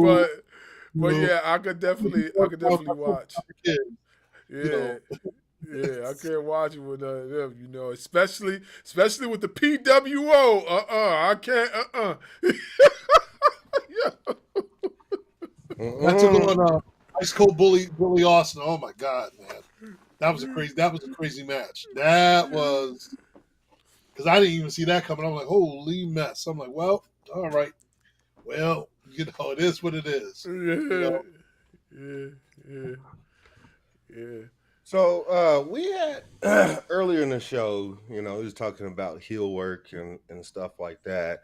And then my boy up here mentioned that we had planned on doing a show about our top heels. So since you played a damn good heel yourself, who would you say your top, I won't say 10, I would just say top 5 heels are? Ooh, that's a good question. All right, so number one you already know who my number one is. Yourself. Without question, New Jackson. Go, Jack, the GOAT. Yeah. New Jackson go. Number 2. It would have to be. Let me go in my memory bank. So we're talking about it doesn't matter if it's a group, singles, or anybody. We're talking about the best heels, right? What do you think, Bart? We're going. Number 2 would be The Rock. It would be Dwayne because remember for a while he was healing. When he was with the Nation, he was healing, and he was doing a lot of stuff that people were like, so Dwayne would definitely be number 2. Number 3, let me see. I would say number 3. Ooh, you got me thinking. Well, I would have to say, okay, again, but he was, again, you're talking about guys that teeter-totter back and forth. Austin is another one because Austin was a heel for a while. Okay. Let's see. Let's see. Who else? Let's see. Uh, I'm going back in my memory because this is something right off the bat. Let's see. Who else I got in my mind? Kevin Nash. Kevin Nash is the heel because he beat the hell out of Rey Mysterio. I will never forget. He oh my God, he trashed him.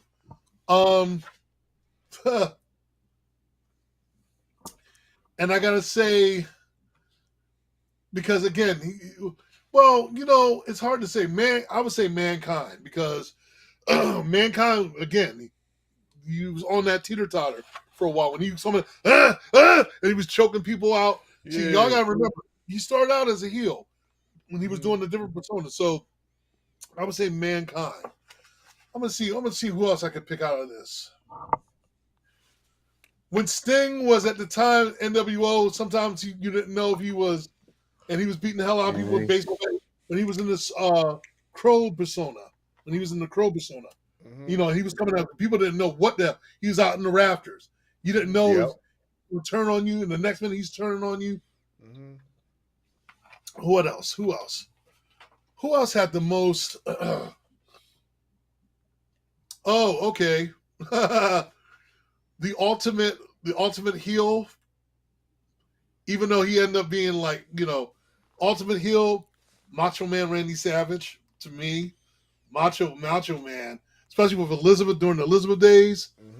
Macho Man. Oh my God.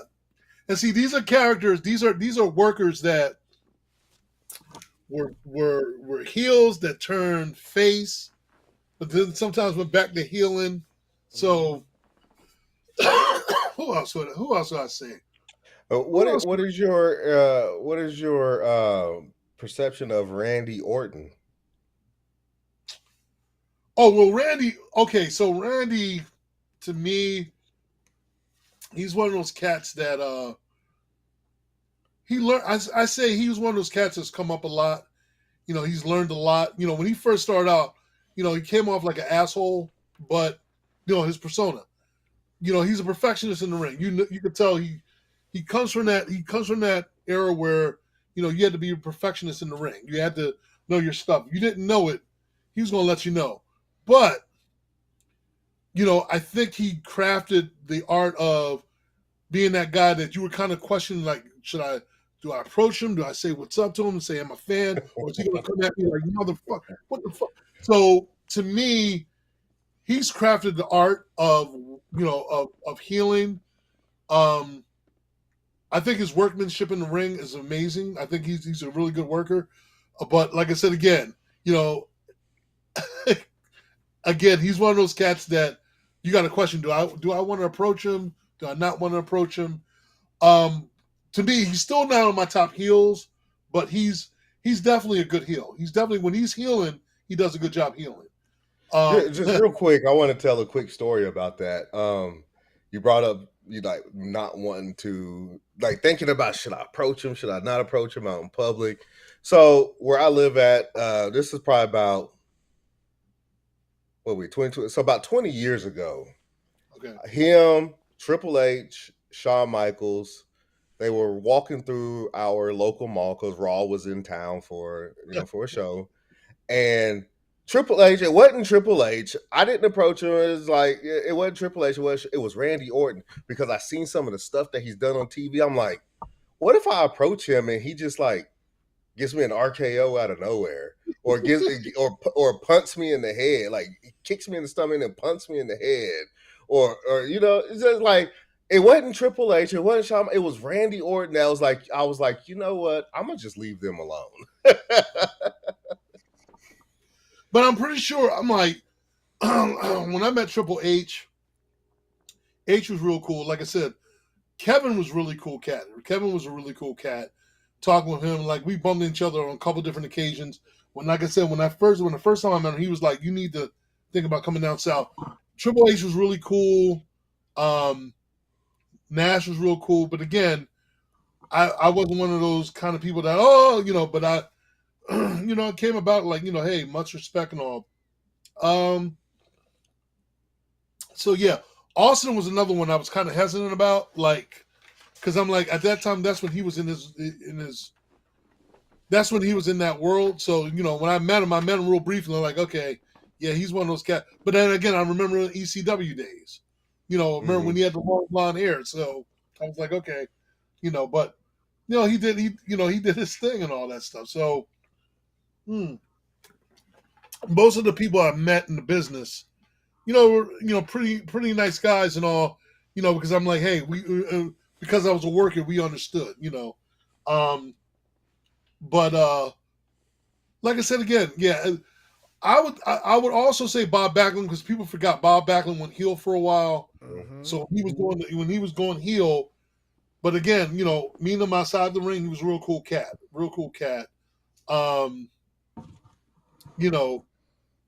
It's crazy because thinking about Honky Tonk Man, and now I'll talk about this. I'll say one thing: Iron Sheik, that was my boy.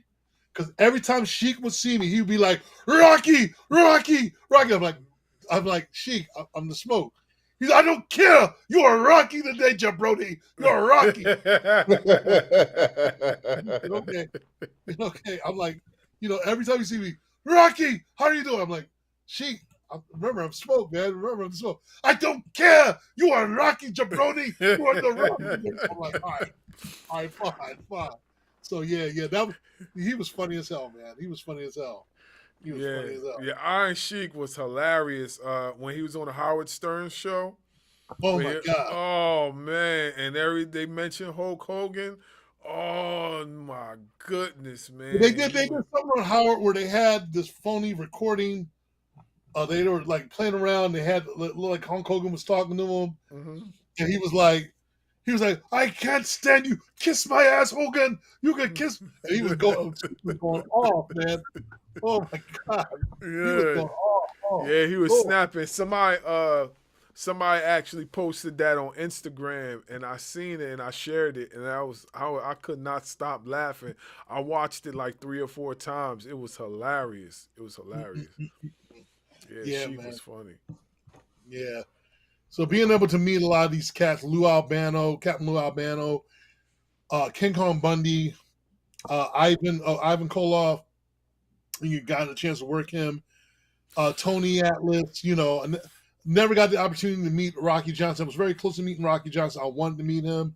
But yeah, like I said, a lot of these cats, that I met, man, it was surreal. It's surreal. As a worker, it's been surreal for me. Like I said, Cornette, Honky Tonk Man, Hacksaw Jim Duggan, just to name a few. It's like I said, whew, these cats, man, wow. We're talking about history, wrestling history. Before I let you go, I wanted to talk about something that we've talked about in the past with prior wrestlers, and the last one being with Ahmed Johnson. And then we just had I don't know if you saw the interview, but we saw the interview with Devon Dudley was with Bubba Ray and on Maven's podcast, and he was talking about the racism that he dealt with. Do you have any experiences with dealing with racism within professional wrestling, and how did you deal with it?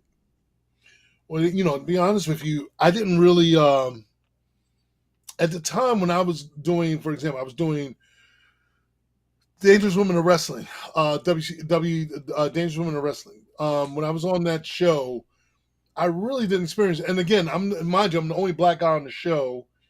And at that time, it was like I was treated fairly. I was treated across the board like everyone else. It was like, I was treated fairly. Working at NWA, Shockwave, even when I was with New Jack with the ECW thing, I didn't experience it.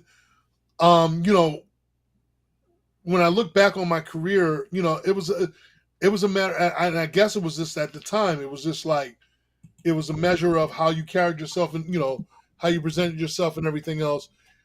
And, some of the advice Jack gave me what to avoid, not, just making sure that you didn't have to compromise your character and all this stuff. Because, I mean, if they were asking me to do something that was not cool with me, I wouldn't do it. Like whether it's on my race or whatever, I wouldn't do it. And they never pushed it. I think there was one incident I had,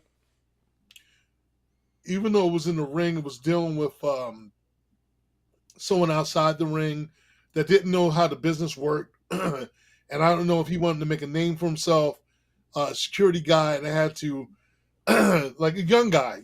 And, they're telling him, like the promoter's like, get him out the ring. We're doing a show and I'm doing my persona thing and telling him, get him out the ring. The guy grabs me, and the one thing you don't do, the security guy, he grabs me, and the one thing you don't do, wrestlers don't allow other people to grab them.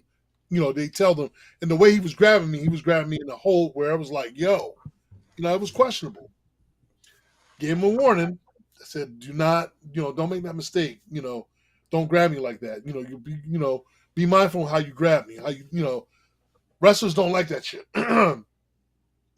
This same kid did it again when I came back out and was causing a ruckus. It was a scripted thing, and the kid comes back. This time he grabs me, and I'm like, yo, and I'm telling him, yo, eat the fuck. He wouldn't listen.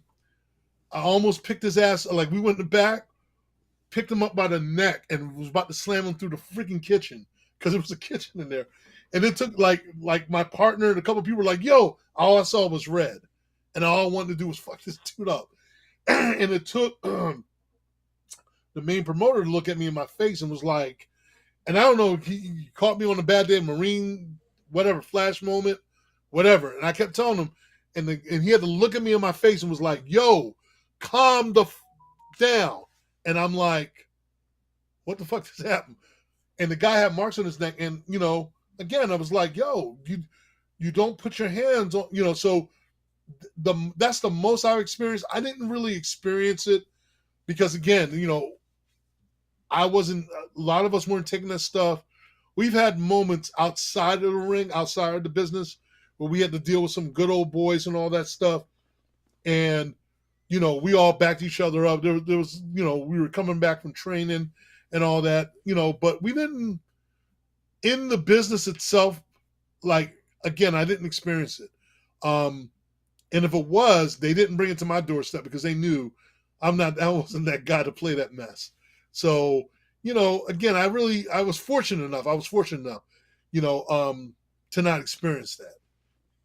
Had I experienced it, and my mindset back then was a lot different now. I'm a lot more eased, laid back, older, a little bit more refined. But the younger version of me, if I was to go through any kind of racism like that, oh, y'all would have been hearing about it. Y'all would have heard stories and all this stuff. But I think also Jack played a part in showing me how to avoid certain situations and everything else. Because I didn't care who you were. If you stepped to me wrong, I'm going to step to you back. But it was always courtesy and respect, because as long as I respected you, you better respect me. So I didn't really have that issue. And if that particular person had an issue with me because I'm getting more airtime, because they might be a little jealous because here's this guy, he looks like The Rock, and he's getting all this stuff. Like, I would get shit like that, but I didn't care. I'm like, look, obviously I'm marketing myself right.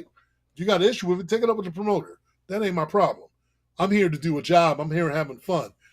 I didn't really run into the issue. I remember when I was doing Women's Extreme Wrestling, you had certain wrestlers that were hating because I was doing the show. I was the only guy on the show next to Steve, and we're doing our thing.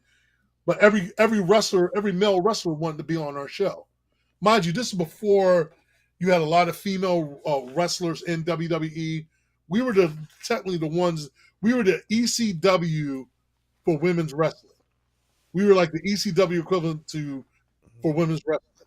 We were like a former ECW, because it was almost similar producers and all. We just didn't.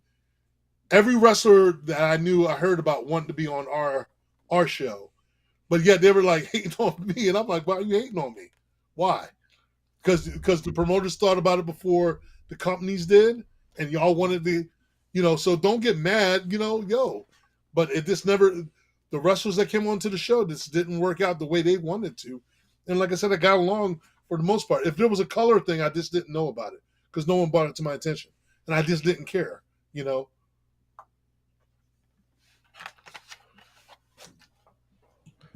That makes sense. That makes sense. I understand that, not everybody's experience is the same. Like your experience isn't Devon's experience, and Devon's experience isn't Ahmed Johnson's experience, so on and so forth. So I completely get that. Yeah, I mean, like I said, that's not saying that it doesn't happen, because I've heard, like, Jack has told me stories. Like, Jack's told me tons of stories that's happened with him. And I know for a fact a lot of these guys have gone through their especially in WWE, when you're dealing with the bigger rank. And then, like I said again, I just made a point just to do my job. If you were going to start some shit and I didn't care for it, like, again, we can have words, but again, I just try to get along with everyone, as long as you weren't bringing no bullshit to my doorstep. And then, like I said again, I just I came into the locker room, did my job. If somebody was, if let's say it like this, if I took a stand with Jack on something that happened to him years ago, and I remember him like saying, well, I appreciate you looking out, but you got to make sure, keep yourself in check, blah blah blah. And again, I just one of those kind of people that if you guys were in the business with me, we're in the locker room, someone was disrespecting either one of y'all, I'd step to him. It would be no issue with me. And I didn't care the repercussions, because then it's a job. At the end of the day, it's a job. If I wouldn't let someone do that on a 9 to 5, what makes you think I'm going to let someone do that in the locker room? As simple as that. As simple as that. So, and I've been through, as someone who's experienced racism, and especially when I served in the Marines firsthand, I know, it's a major difference. So all they would have done was make me flashback, and I had to fuck somebody up in the locker room. So, like I said again, that's something that that's not something that people want to put poke the bear on. I'll say it like that. Absolutely. Go ahead, Bars. Yeah, I think it's very important, to expose those type of things like that's going on within the especially within the wrestling world, because you see it now a lot more than what you like. You heard about it back in the day, but because there was no internet and because there was no certain things, like you just heard the stories, you understand? Right. And it kind of for me, and I know my partner can account for this too. For us, it just kind of like damn, like, you know what I'm saying? You would think we would be past that by now, but even in the pro wrestling world, it still happens till this day. To this day, it's even more prevalent now. Like, you can actually see it like play out on TV, and so I think just having the wrestlers speak out like Devon did, I think it was very important. And I feel like with that being said, like, I feel like there's going to be more that's going to speak out now. It's going to have the courage to speak out, because a lot of times too, they won't speak out because of their position. And now with the whole because I just seen recently, you could still, even you speaking out for something that's right, you could still get punished. Rich Holland got released because he spoke out about his contract situation. He got released. They said, okay, we was going to release you next week, but again, we'll just release you about 10 days earlier. Well, you also, the climate right now that we're living in, people are stupid enough to get bold, and they think they can test the waters by saying certain things that they normally wouldn't say out of pocket, but they think they're safe. And I've learned, I've let people know, don't let certain people get you jacked up. Or I'm saying it because we're on live, but don't say shit to get you effed up because you think certain people that are holding it down right now in office, or they're telling you and getting you gassed up to be all of a sudden, yeah. Because guess what? We ain't going backwards. We're not going backwards in anything, whether it's anything that we do in our lives, man, especially people of color. We've been through our share of stuff. I think that's one of the reasons why I didn't experience, because they knew, every company I worked with, everybody I worked with, they knew, oh, he's not the one to be played with. He's not the one. He's a nice guy. And I let people know, I'm like, look, if you got an issue with me, say it to my face, because if I find out that you're saying it behind my back, didn't care who you were, I would confront you. Color-wise, personality-wise, just don't, because I'm saving your life. Technically, I'm saving your life. Don't make that mistake. And again, I was schooled by a lot of cats in the business. They call it the good old boys club, and like that was the one thing. These companies are known as the good old boys club. You had certain people in the business that looked out, that were colorblind, and they were just about the quality of the person. But you had a lot of cats in the business that didn't feel that way. They when you think about it, we grew up during the WWF era. How many black wrestlers did you see? Other than you had Tony Atlas, you had Tony Atlas, and you had Rocky Johnson. But then you had Special Delivery Jones. You had Junkyard Dog, who's wearing a chain around his neck, which, as a kid growing up, at first it didn't bother me. But as I got older, I'm like, yo, why does my man got to have a chain around his neck? Why can't he have it around? But again, we as kids, we didn't know any better. The Tonka, coming out, doing the whole, indigenous thing. And my man's not even like, and I'm just like, wow, But again, we're kids, we don't know any better. As we get older, you're like, yo, that's kind of, whoa. We wouldn't allow that stuff now. Kabbalah, like other than Papa Shango, which was fine because, it's the whole, I got that. But other stuff, man, I just kind of like, again, these were gimmicks that I just kind of like, okay. And people, it's just funny. I didn't find that shit funny. And they're like, huh? So, I remember when, I was asked to do, again, they knew that there's certain lines you don't cross with me. They said, well, can we do this? And I'm like, no, we're not doing that. Okay, no problem, Smoke. Oh, no problem. I was like, okay, yeah. As long as you understand that, I will say this. At the time, my ex-partner, my partner, she didn't feel that she was getting the push that she deserved. But at the same time, it was like, she had always an attitude. But at that time, I could understand, because she was great. She was a great wrestler. Like, she would do the work. One of her famous moves, she picked up Alexis Lurie, Mickey James, picked her up by her freaking ponytail, flung her around and stuff like that. They had that as one of the highlights. But she wasn't getting the recognition. And it got to a point where she wasn't being used right, and she wanted to get up and leave. And I told her, I said, hey, I understand. You got to do what you got to do. And they kept giving me a push. They wasn't pushing her as much as she should have been pushed. But at the same time, it was like, okay, are you have to come in with the right attitude too. If you're coming in there like, and you're the only black woman there, and you coming in like, that's not going to work it. But if you're coming in there like a businesswoman and you're handling your business like, look, I want to be able to have the opportunity, but coming in there with that kind of attitude, you're not going to get as far. If I had that same attitude, I wouldn't be doing what I'm doing. But I just know, when, when I knew that shit wasn't right, because they tread lightly with her. The promoter, to their credit, tried to work with her, but, she was doing, again, I what can I do? Other than say, hey, and I would tell her like, yo, what you need to do is, you got to, and they gave her a push, and then she didn't jump at the push like she could have. And I just kind of like, okay. And I just kind of like, well, you got to do what you got to do. I've learned that as long as you're not compromising who you are as a person, your character, then fine, but if you start having to be ass or something, they want you to compromise you as a person of color, then that's when I draw the line. And they knew not to draw that line with me. I never had that issue because of the fact that they knew I wasn't going to stand for that shit. And that was just fact. That was just fact.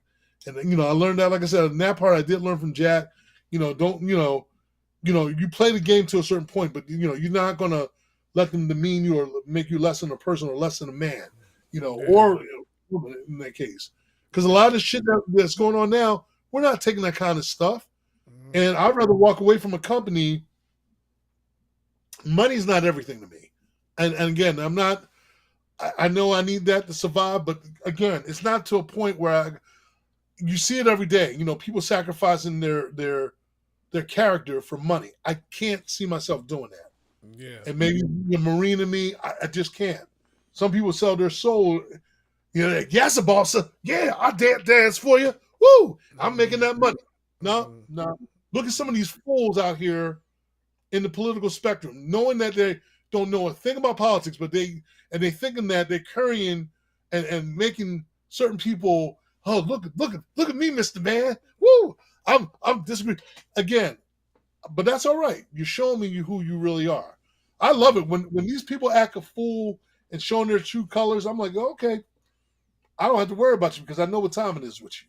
Yeah. So, and like I said again, in this day and age, I'm glad certain things are going the way they are because people are showing us their true colors. We know what time it is. Because when the smoke clears, excuse the pun, but when the smoke clears and stuff gets back to somewhat normal, those people are going to try to backpedal. We'll see him. Oh, no. You felt good about wearing that hat. You felt good about saying what you wanted to say. You can't backtrack on that shit. Get the F out of my face. For those people that are in and believe in the cause and everything else, whether you're in sports or everyday life, those are the ones that fight the good fight. Doesn't matter who you are, color you are, whatever, male, female, bi, whatever. If you support and you're about the cause, like I said again, but when this stuff clears, there's going to be a lot of people going to be like, oh, well, I didn't really mean saying that. Yeah, okay. And it's going to be the same in this. We like I said, that's another reason why I can't get behind some of these, what's going on with some of these cats, because their ideology, their political ideology, I just can't get behind some of these cats. I'm like, you really are not about us. You're about how you can market off of us. So I can't swing and support that. Nah. I'm like, nah. You use us when you and use us up, and then once you're done, you throw us to the side because we're no longer marketable. Get that out of my face, man. Like the song goes, until you use me up, until you use me up. Like I said, nah, don't play it. And that's what I said. That was one of the reasons why I got out when I got out, because I was like, okay, I don't like the direction everything's going. It wasn't about the race thing, but it was about, I'm not going to be pimped out. Like the company, when I worked with Dangerous Women in Wrestling in my latter days, and I was like, okay, and I did one of my final matches with New Jack, I was like, okay, I did everything I wanted to do. Now I'm going to move on to doing this, doing the pop culture stuff, because I'm going to take that on. I did it years ago. I'm coming back. I'm going to come back in that stronger with having the wrestling credentials under my belt and the acting credentials under my belt. Reinvention. So, like I said again, but it's good in one hand to see a lot of us in the ring, but the timing right now is so messed up. I'm waiting, like you said, I'm waiting for someone with enough clout to have enough sense to say, other than the independent circuit, on the big league level, where they say, you know what, we're going to have one for us, by us, on a bigger scale. Not just on the independent level, but on the big leagues. And even surpass what these other companies are doing. When that happens, oh my God, that's when I may even really come out of retirement then. So, you know what? Yeah.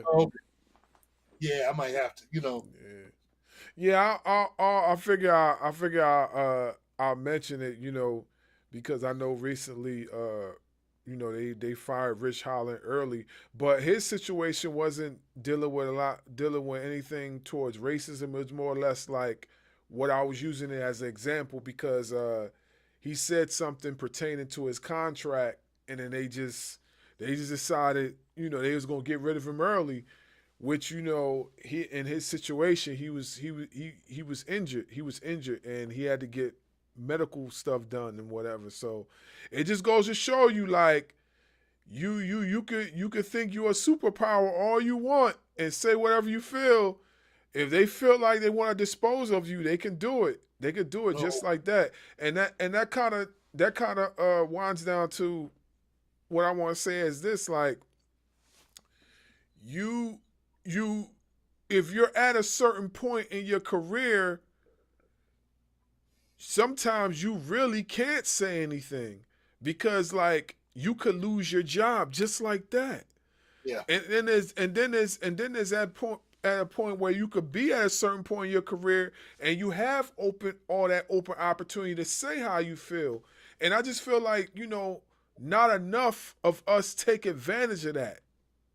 Like we should. Not enough of us take advantage of that. If I'm at a certain space, I can talk. If I'm the boss, I can say what I feel. You know what I'm saying? But not enough of us do that. So Also comes back down to how they were brought up in the business, how they were trained in the business, because sometimes people just have one direction. If you weren't guided by the elders and showing them like, look, once you get to this point, make sure to do 2 things: throw the rope over the wall to help others get over that wall. Also, learn to speak up to make things better and not go backwards, go forwards. But again, like for me, it's like, yo, know when to know your limits and know when to step back and say, okay, I've spoken up for other things other than dealing with race and all, and I've learned like, yo, there's a time and place, to choose your battles. And like I said again, because I'm very sure, like what's going on today and all, people, it's like the internet. I use the internet as an example. People want to say whatever they want to say. They got their own soapbox. Everybody got their own private soapbox. mm-hmm. I choose to say when I want to say something, but I don't do it. I do it when the time is right. Because when I have something to say, everyone's going to stop and say, yo, he's saying something. Because I've done that. I've known when I've done that on the internet, on social media, because I normally don't do big, speeches and all that stuff. But when I say something, people tend to listen because they're like, yo, and I'm spitting out facts. It could be on anything. I just learned that I'm not always going to yell at the top of my lungs unless I really have to. And when I do, people are going to take it. And I can do it very calmly, and people will be like, wow, he's the loudest person in the room. But he's very, but he's doing it in a way where people are like, whoa, he's got something to say. Mm-hmm. So, yeah, I've learned that. Mm-hmm.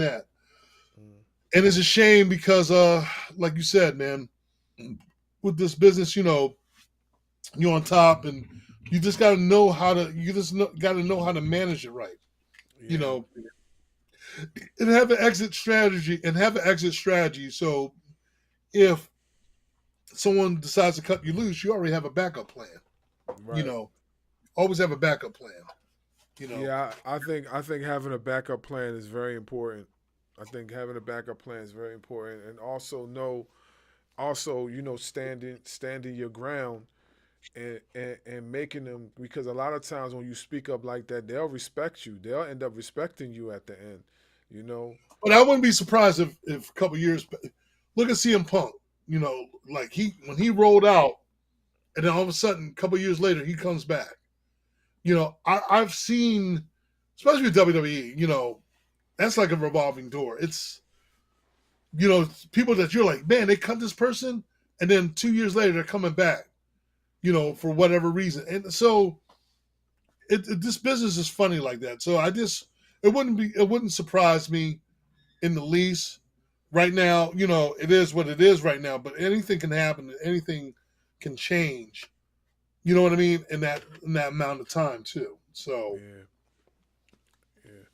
But yeah, we just figured we ask you that, to get your take on it, especially with the lens of professional wrestling, especially in the WWE. Nowadays, like how everything is moving forward. But we definitely think you should check out Ashe Wrestling. Ashe Wrestling is super fire. And you want to talk? Email me that information because I'll subscribe. All that stuff. Yeah. We'll send you the link and everything. And not for nothing, one of the most diabolical heels is their champion. His name is Darius Carter. That man is a first class heel. That guy is a hit. Like, you First trust class me. asshole. Yeah, yo, he's, oh my God. I like how you giving it first class asshole. That guy is He something is. else. Something else. When you see his heel work, you're gonna be like, yo, damn, this guy, I like this guy. This guy is, trust me, top of the line. Top of the line heel work. Top of the line heel work, for real. Yeah. I'm trying to punch him up right now. Yeah, Darius Carter. He's on the he's on the PW 500 list. I'm looking at him right now. I think this is back. Yeah, I'm looking. He has a mask, a gold mask, and everything. Yeah, his character is based off of Lord Steven Regal. Okay. The remember the Blue Bloods version of Regal? Uh-huh. Yeah. Oh, he's going up with I'm looking at one of his men. He's going up against my girl, Mercedes Martinez. Yes. That was my girl. We worked together back in the day in Dangerous Women of Wrestling. That was my girl. Oh, my God. Yeah, she was in Dangerous Women of Wrestling. I remember that. Yeah. Like, there's a lot of them that blew up. And, again, I crack up because I'm like, oh, my God. Yeah, but like I said, see now, again, I just get a kick out of just seeing this kind of stuff. Like I said, independent circuit is more, to me, it's more interesting because you get to see the independent circuit. For me, is more salt of the earth. It's more, to me, it's that's what it's all about. That's what it's all about. Like you know, it is what it is because it's just like to me, it's genuine. It's more real. You know, it's not. It doesn't have to have a whole bunch of flair and all. It's just genuine wrestling. You know, the audience, the crowd is just like in your face, and you get the, you know, again, again, it takes me back. It takes me back. And some of the stuff I'll send you, some of the footage I send you, man, you'll see what I mean. I don't know. Like I said, I don't know. Did you see? No, I said, okay, I got to send you some stuff. Yeah. So one of my highlight reels. Yeah, if you send some of the highlight reels, we could definitely plug it into some of the clips when we drop some of the clips of this interview. We could definitely plug it in. I could do that for sure. Plug them in, so then that way, certain topics that we talk about that will fit the clip that you send. Like I could definitely plug it in, so that you know. Yeah. Yeah, because I think you. Yeah, because I don't know if you ever got. Hold on, I'm trying to see if I can send you something right now. But I had guys, is like I said, I've just found something from one of my because I sent it because Nacho Man was looking for stuff, and I was like, yeah, I said, he was like, man, he said, I didn't see this stuff, and I'm like, oh yeah, I did this, I did that. He was like, oh crap, so yeah, I just sent you something. Real quick, one of my highlight things on your check your Instagram when you have a moment. I sent you a little highlight. Okay. Little highlight real quick. Okay. Oh my gosh! Right. But yeah, like I said, a lot of these I gotta check out this Regal guy. Gotta check him out. He looks funny, Darius. He looks funny. He just nah. But I you know his heel work is first class. But his wrestling is even better. His wrestling, like, he's really, really, really a great. Everybody that we've interviewed that know him personally, they say he's like probably top of the food chain when it comes to professional wrestling down in North Carolina area. Like, they say he's like really good, really, really good. So, but you know, he's someone to Smoke would probably collaborate with. Like, you know what? Oh, that would be great. I gotta see that. Yeah. That would be great. The Smoke wants to talk about class. You got class, Oh my God, I can see it now. Oh. Yeah. And see, that was the one thing when it came to my promos, man, I would come on the top of my head, man. I just start shooting the shit, and I just kind of, and again, that's that Marine in me because I'm like, yo, look, the louder you are, the more people are like, what's this person? Whoa, oh, Yeah, And I was, right. I'm a brawler, so I got that from New Jack. Like, bring everything in the kitchen sink. I'll Right. pick. Oh my God, man, you just don't know. Like I Yeah, said, the whole ring thing it's fun. It's so much fun. So much fun. yeah. All right, I'll pass it back to Dub so he can close it out. Well, we always close the show out with one question in particular. That question is, if you could see anybody on our show, Ring Ropes and Turnbuckle Podcast, who would that person be? But there's a but in there. The smoke has to help us get that person on the show. Oh wow, damn. Ooh. See, now if he was still alive, I'd be pushing for Jack. I'd get Jack on the show in the heartbeat for you. That would be because Jack has some stories. Oh my God. Yeah, we know. Trust me. I'm going to be out front. New Jack would be the ideal person. He would be so ideal. He would have loved to come on the show. I could picture Jack being on the show and y'all be on here for hours. Because he could tell y'all some stuff. Man, oh, Lord. Yeah, he would be the one. He would be the one. I mean, I know if he was alive right now and I call him up tomorrow, I'm like, yo, you got to come on the show. You're like, yo, man, let me know. Have him call me. Yo, man, I'm coming on your show. What's up? I'm telling you, Jack would have fun. He would have the time of his life on this show. Like I said, and he, no holds bar, because he would be talking about everything. God. Oh my God, man. Yeah, rest in peace. Yeah, Rest in peace. I love Dub's reaction because I'm like, Dub be like this. Well, I will make sure I lock the door to my studio for this interview, just so my kids don't try to barge in and listen into what we talking about. Cause I know, trust me, man, New Jack was, whew, boy, that band was, whoa, something else. I'm thinking about it now, and I'm like, well, yeah, because I'm like, as far as, yeah, it would be New Jack. It would have to be New Jack because who I know I could get, but at the same time, who would be an ideal interview? Yeah, it would be definitely New Jack, without a question. I'm not saying it just to say it. I'm saying because he'd be a great interview for y'all. Seriously. Mm-hmm. I'm just thinking about it. I'm like, and watch later on, I'll be like, oh, damn, I could have said something. Mm-hmm. I'm like, it's not, Mm-hmm. We've only, I've been working tirelessly to get women on the show. I think we've only had one, maybe two. So I was thinking more along the lines of a woman because I've been trying so hard and I just can't get them to either respond to the email that I send or anything. I'm trying to think. Oh, that's a good question. Let's see. I haven't talked to Mac and Jazz in a while.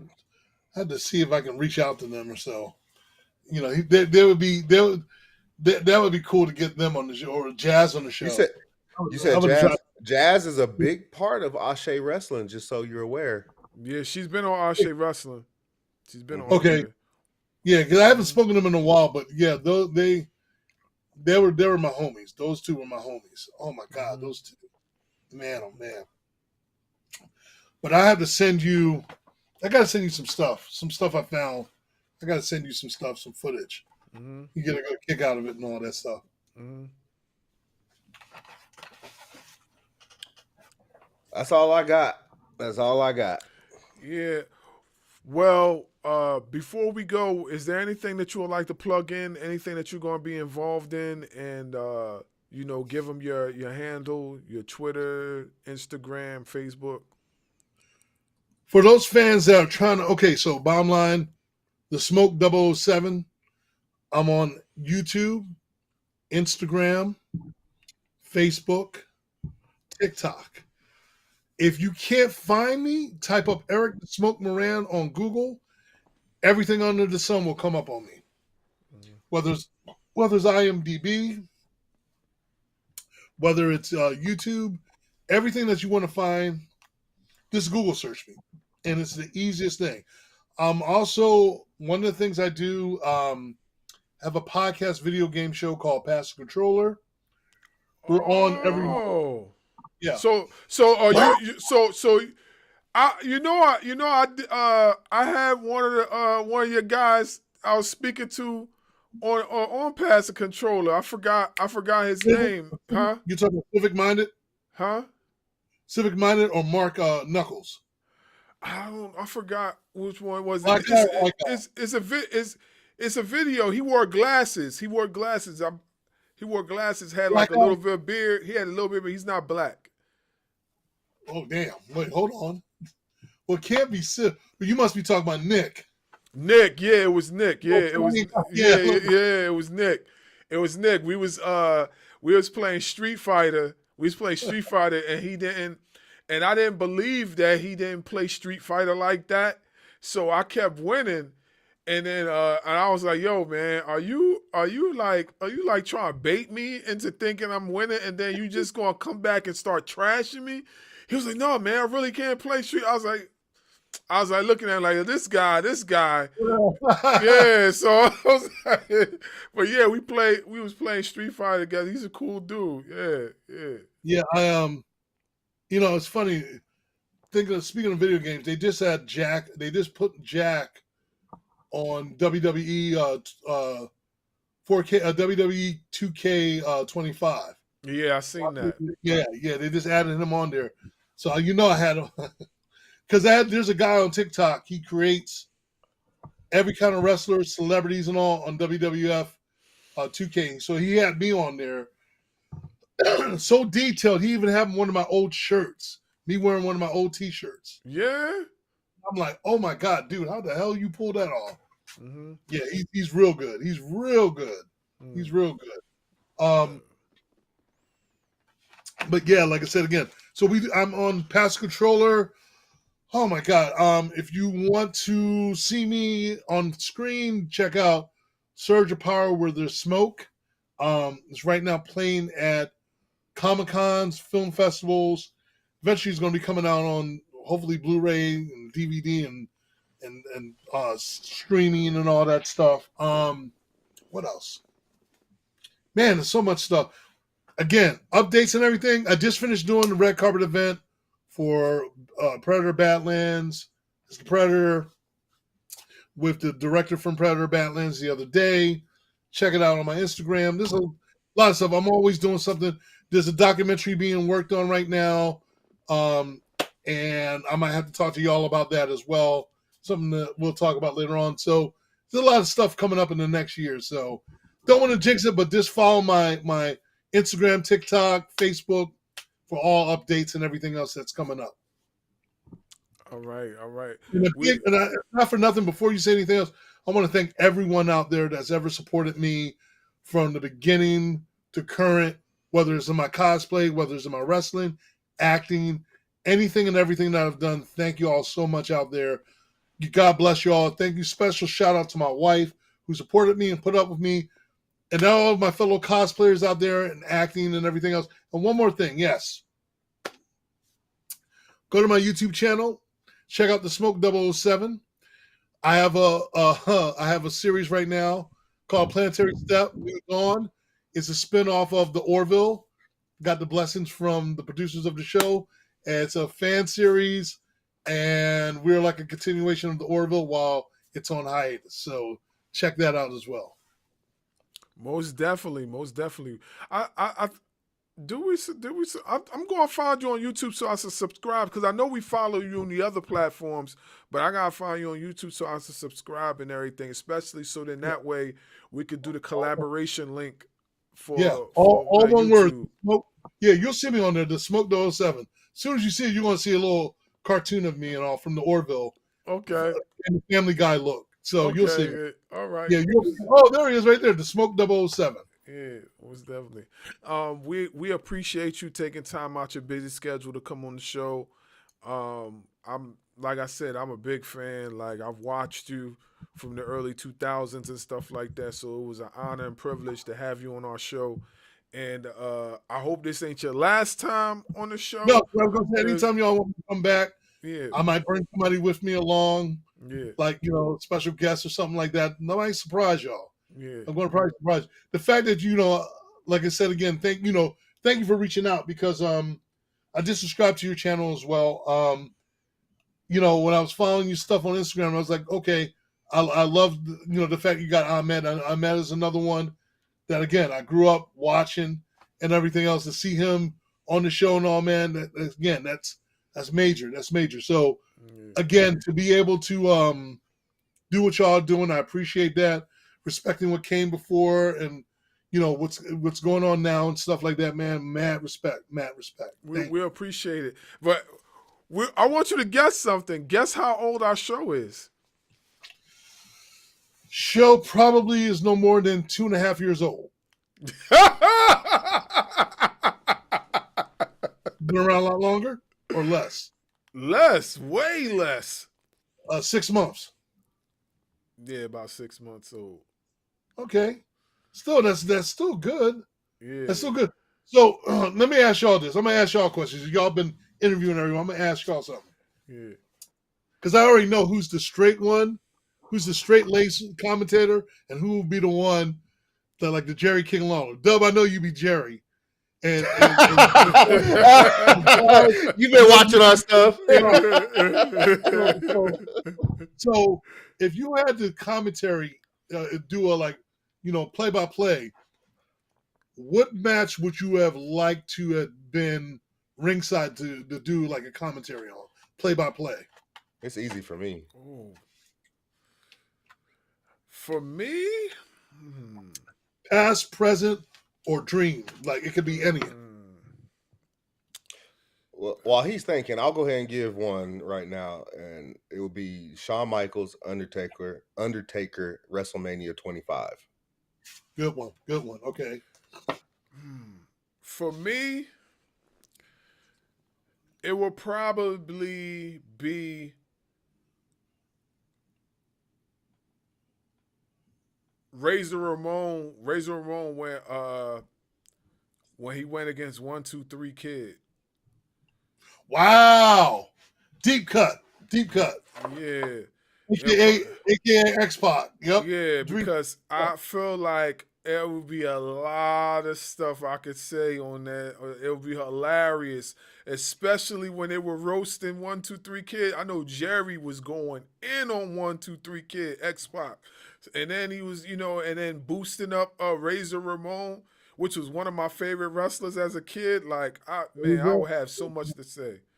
Hey, Chico. Yeah. Yeah, so, yeah. No, look at that. And look at that.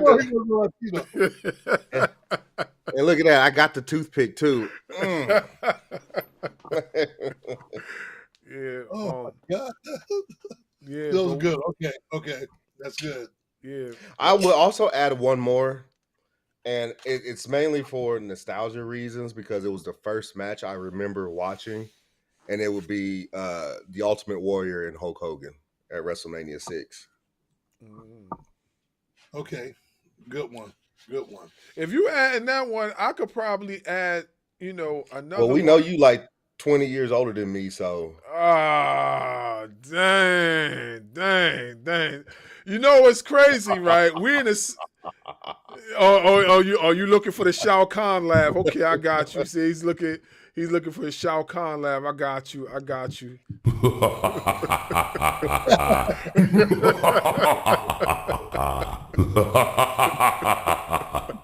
Yeah, it's crazy. What's crazy, right? He always does that joke, right?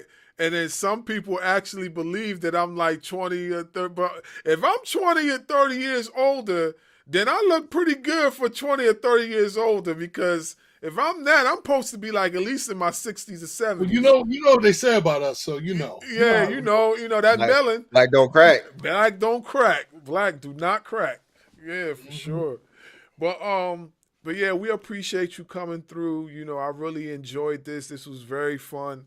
Like I said, you're welcome back to the show anytime. You are family of the show. So anytime you want to stop through, you got something popping off, you want to share with us, just hit What I us want up. to do is try to get you on our show, Pass the Controller, to talk about some of the best wrestling games on all the systems that are out. To get y'all back and to get you all on our show to Okay. talk about wrestling video games, because I know you guys play wrestling video games. Oh yeah, you talking to a tournament champion back in the day when I was a kid, and I told Sig, there you go. Yeah, I used to play. I used to play I play more of the fighting games, but I used to do a lot of the tournaments back in the day when they used to have them in the mall back in AC. So yeah. I gotta get you on our show. Get you on our show. We're gonna bring you into my realm, my current realm. Okay. All right, for sure. Fighting games. We talk about fighting games, wrestling games. We're gonna do that. Yeah, for sure. Just getting you on there. For sure, we ready. Just let us know. All right, no doubt. Yeah. Well, thank you all again for having me on, man. It's an honor. Thank you so much. I greatly appreciate it. And to the fans out there that support, keep supporting. I can't wait to share with everyone. I've been sharing it, but a lot of people are like, I can't wait to tune in. I'm like, okay, gotta tune in. Right, most definitely. And with that being said, it's your boy, the insightful one. It's your boy, the dynamic one. Special guest, Eric the Smoke Moran. We'll be back again with another one. Ring Ropes and Turnbuckle Podcast. Signing off.